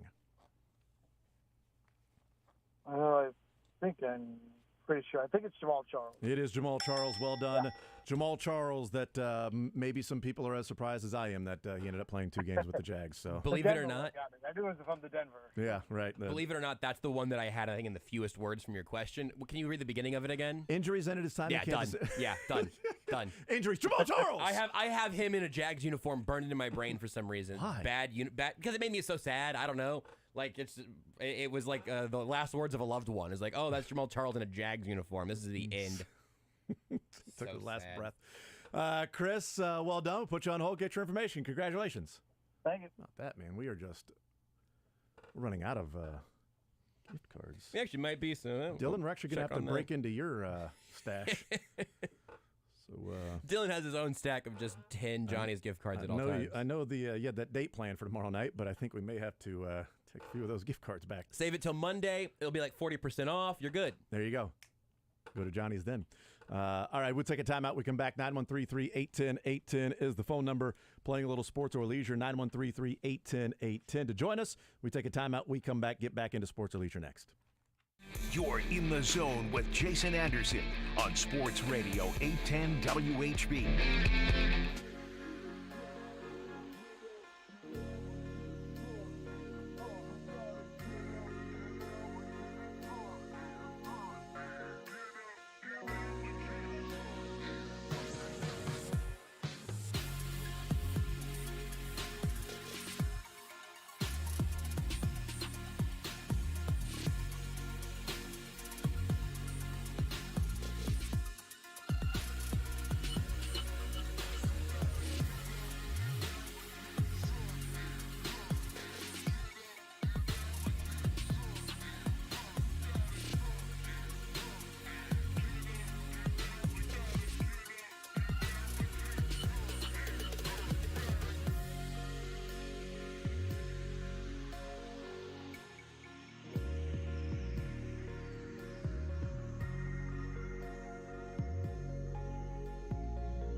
All right, welcome back. You're in the zone right here on Sports Radio 810 WHB. Time for a little sports or leisure, or continuing some sports or leisure. 913-3810810 is the phone number to play some sports or leisure. Let's go over the categories once again for those that may just be tuning in.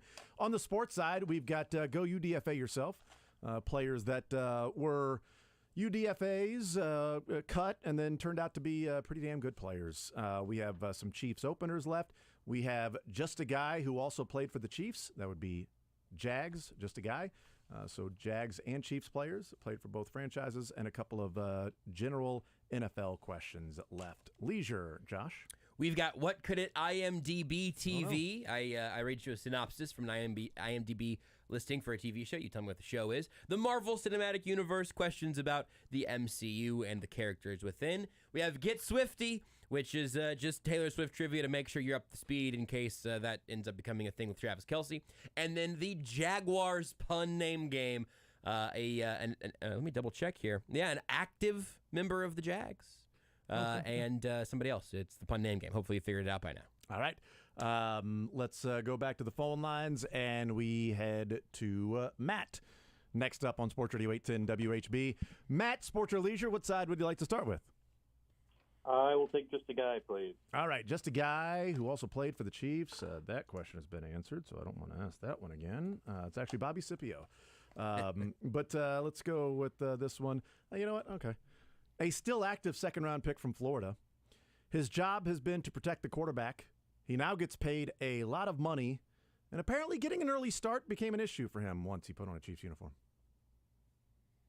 Jawan Taylor. Yeah, that was an easy one, right? That was kind of a layup, I think. You know, Yeah, absolutely. Look, I mean, we're going to work through this category. That's fine. Yeah, he's just a guy. He played for the Jags and with the Chiefs. You know, I mean, it's whatever. Hey, this guy. I could argue that Blaine Gabbert hasn't even actually played for the Chiefs yet. I mean, he was active, but he wasn't on the field. Great so point. If we're going to get nitpicky. He played in the preseason. Juwan Taylor. Well, that's a good point. He did play Counts for them in in the my preseason. book. That's Counts fair. in my book. On to the Leisure with Josh. What category would you like? I'll go with Jags name game. I love it. I love the confidence. I love the choice. This new weapon for Trevor Lawrence didn't play last year, but he used his free time to revisit his Alien movie franchise and to work on his upcoming Napoleon movie starring Joaquin Phoenix. Calvin Ridley Scott. Bang! Once no gambling for you. It's weird. I didn't even have to hear the second part. It was just Calvin Ridley Scott. That just immediately popped in. Yeah, that's the only thing that popped in my head. It's a tough. That one was on a platter. You know I will what? say. That's fine. You know? So was Juwan Taylor. Matt, you've got some things that might be on a platter for you at Hell yeah. Johnny's Tavern. So well done. We'll put you on hold. Get your information. Congratulations. Rock and roll. Absolutely. Yeah, absolutely. There That's you go. a little twist on an old classic there. I like that. I like everybody coming up with new little sign-offs. Yeah. This is a good direction. All right, let's head to the phone lines, and we bring in Ryan next up on Sports Radio 810 WHB. Ryan, Sports or Leisure, what side would you like to start with, sir? Let's go with sports, please. All right, so what category are you thinking? Just a Guy. Just a Guy. Okay, we only have a couple more left. All right, here we go. I've got at least one in the chamber. Okay, well, we'll see if it's one of some these two that others. are There might still be. left. I don't want to give it away. You might have thought about one of these guys. A Georgia wide receiver who loved making movies. Is that the one you were thinking yes. of? Okay. Georgia wide receiver who loved making movies, and for 1 year he got to play the game with the premier leading man in the NFL, even sharing a really rewatchable scene in one of that player's first "Did you see what he did?" plays. Unfortunately, he suffered an Achilles injury in his career with the Chiefs, eventually left for Jacksonville, ending his career in Houston and then Tennessee.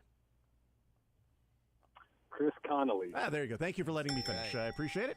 Well done, Chris Connolly. That's the one you were thinking of, Josh? Yeah, I liked Chris So funny. Conley. I don't know why that. Well, he's the quintessential Chief Jag for some reason. We just brought him up talking about an Achilles injury like 2 days ago. Oh, you're right. Talking about Chris Connolly. I had his Football Reference page open at some point in the last month. I don't know Good why for you. exactly, Yeah. but I'm sure it was It's there. like 2 days ago we were talking about I think that. it's On to probably been Leisure two. with Josh. What category would you like? I'll get Swifty. Whoa, let's get right. Swifty. I didn't even think I'd have to open this tab back Nice. up. Love it. I'm going to give you multiple choice here, but I need you to tell me what Taylor Swift's middle name is. Oh, wow. Your 4 options are Sue, Elizabeth, Renee, and Allison. That would be Allison. That would be correct. Nice. Incredible. I didn't know this one, and Renee's first name is Renee, and her middle name is Elizabeth. So I was like, well, hold on a second. I didn't write this. I didn't know this. Allison, with one L, by the way. She will not take two. She doesn't take two L's. No, never. Nope. All right, Ryan, we'll put you on hold and get your information. Congratulations, sir. Thank you very much. Absolutely. Apparently, she was named after her aunt. Aunt Elizabeth? Aunt Allison, believe it or not. Yeah, just one L there, too, I guess. Oh. Dang it, that. Now I'm just playing the. Oh, I got one wrong. I'm just playing the Taylor Swift trivia game for myself now. Oh, really? Yeah. Well, I got it wrong twice. Oh, it's this guy. Yeah, it was this guy. Multiple choice? Yeah, there are multiple choice questions you can click. Just doing abacadabra? Pretty much. Nice. Eeny, meeny, miny. Shake it off. Let's go to, let's see who's up next. T-Box next up on Sports Radio 810 WHB. T-Box, what side do you want to start with, sports or leisure? I'll do general NFL. All right, general NFL for you. Jared Goff has thrown 359 consecutive passes without an interception following Thursday's win over the Chiefs. That is actually the third longest streak in NFL history. Name either of the two quarterbacks with longer streaks than now Jared Goff's current. Wow. Yeah, me too. Wow as well. I didn't realize it was the third longest in NFL history.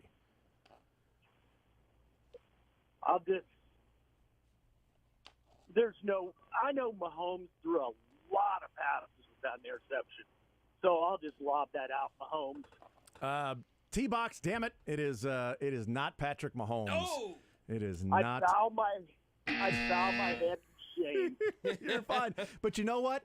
At least you go out knowing that had the answer been Patrick Mahomes, you would have felt worse about it by not guessing that. Patrick Mahomes is never the wrong answer, T-Box. No, absolutely. He'll be always right in my mind. Right as rain. Thank you, guys. T-Box, you're the man. Appreciate it, sir. 913-381-810-810. Let's go to John next up on Sports Radio 810 WHB. Sports or leisure, John? What side do you want to start with? Let's start with sports. All right, we've got that question out there in general NFL. We've got Go UDFA yourself, Chiefs openers, and one more, just a guy who also played for the Chiefs. I think I'm going to go general NFL. All right, general info. Do you want the question that's out there or a fresh one? Well, I don't know. Let's go fresh one because I wasn't listening to that. Okay, you're good. Xavier Gibson for the Jets has the third overtime punt return touchdown in NFL history. Name either of the other two players to return a punt for a touchdown in overtime to win the game. Merrick Vanover. There you go. Well done. Hey! All right. I figured that was kind of a layup too, but either you knew it or you didn't. Like there was no way to walk you to Merrick Vanover. The other one was Patrick Peterson in 2011. No kidding. I had no idea. If it wasn't for Vanover, I wouldn't have used the question. So that's wild. All right, on to leisure side with Josh. What category would you like? Well, I guess I'll try that pun name game again. All right, let's do it. This Jaguar was a headline-making talking point when he inked his massive deal with Jacksonville, but I think a lot of that was overblown at the time. It's not like he's Costco's store brand version of an NFL wide receiver.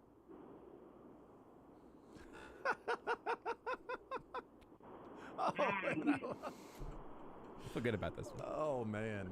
Gosh, there's a lot of words. I know it's about Christian Kirk, but I didn't really pick up on the rest of it. It's not like he's Costco's store brand version of an NFL wide receiver. Costco store brand? Oh, I'm with you. Costco. You said Costco? Costco. Mm-hmm. Yep. Christian Kirkland. Boom! Nice job. We also Well would have done. accepted a Christian Kirkland signature, but Christian Kirkland will get it done. That's a win. Who would have said Kirkland's signature? I wrote it because it's the full name of the thing. I don't know, man. I was just prepared. John, we also put you on hold and get your information. Congratulations. Boy, I am glad we have stockpiled these from different weeks to where we haven't had many winners. Yeah, this is a winning day. We are just handing these out like candy on Halloween or people just showing up to an Oprah live taping. So you get a gift card and you get a gift card, and we'll see if Christopher gets one. 913-381-810. Christopher, sports or leisure, what side do you want to start with? Let's see. I know the one about the interception streak or the passing streak. I'm almost positive that was Tom Brady in 2022. Tom Brady's one of them. That is correct. Jared Goff has the third longest consecutive passes without an interception streak in NFL history. Tom Brady's second longest. Number one all time, 402 passes by Aaron Rodgers. Huh. Aaron Rodgers. Rodgers, Brady, and Jared Goff. The three people you would immediately think of in the same category of quarterback play. Leisure. With Yeah, Josh. I mean, the Rushmore would include, Jameson Winston, too, right? Yep, absolutely. Jameson specifically. Yeah. Or yeah. Jameson, Winston. Yeah, Either he's one. better, yeah, I mean, that's exactly, fine. yeah. I'll put everybody up I might have to write down Jameson Winston for a pun name game later on. In the meantime, what category would you yeah. like? And believe it or not, little known fact, twin to Jameis Winston. So, yes. Let's do the Marvel Cinematic Universe. Let's test our geek knowledge here. Let's test our geek knowledge. What's Tony Stark's daughter's name? Miss Stark. We do accept last names. Yeah, we will not. Last names will not be sufficient. Oh, dear Lord of mercy. Lord of Mercy Stark, well done. Who would have thought? It's a very classic young girl's name. Hold on, what? Oh God. You were sort of on. I love you. Go ahead. I do love you 1,000 though. I don't know what that means. It's a Marvel thing. Oh, okay, cool. Now I know. It's a tearjerker moment. I love you 1,001. Wait a second. I win. I love you infinity. Morgan. Boom! Morgan Stark. Morgan Stark at the buzzer. Nice job. We can hear that you're driving, so I believe that you were just digging around your brain there. I don't think that's a Google. I think that's an authentic dub right there. Clearly Googling while he was driving on the highway. Come on. My wife knows I'm a winner, and she knows I would never cheat on her or in this game. Come on, guys. I love that. The man is loyal. This is He a man is with nothing morals. if not loyal. Christopher, well done. We'll put you on hold and get your information. Congratulations, sir. Thank you, gentlemen. Have a great weekend. Oh, and to the deer hunters out there, be safe and knock them down. There you go. That's an all-time Christopher, call well for done. Christopher. I love that. Love that. We'll put you on hold. I kind of wanted him to just go silent there while the phone is up so that I could talk like it was like I'm also talking into like Dodger 47. I don't know. I just wanted to do like a Darth Vader of a. Oh, that's also good. But didn't get that chance. It's hard to. I mean, you've been on both sides of this. I imagine when you are when you get one of those phone calls from Brayton Gall and you're in the car and you forgot maybe you were supposed to do a radio segment. No, that was at home. No, yeah. I know. But okay. You've done a segment in a car at some point. I would imagine. Yeah. It's hard to be self-aware of how loud your car environment is, especially if you got one of those little Bluetooth mics. It's like people walking around with headphones on that don't know how loud they are. Yeah. My daughter, when she wears headphones, is watching. Daddy, what time is dinner? Whoa, you're just a little too loud. Sorry, what time is dinner? Well, you need to be a little bit louder. What time is dinner? You got those noise cancelers that, that have everything else turning to silence. 5:30, honey. 5:30. Let's take a timeout. We'll come back. we'll continue rolling. I'm loving Paw Patrol. Can you turn Bluey down, please? Sure thing. Just turn Bluey down. All right, we'll take a timeout. We'll come back. Landon, Ronnie, you'll be first up on the other side playing a little sports or leisure. One more quick segment to go with some sports or leisure. More Zone next. You're in the zone with Jason Anderson on Sports Radio 810 WHB.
All right, let's bring in Landon. Landon, very quickly, sports or leisure, wrapping things up here. Sports or leisure, what side do you want to start with?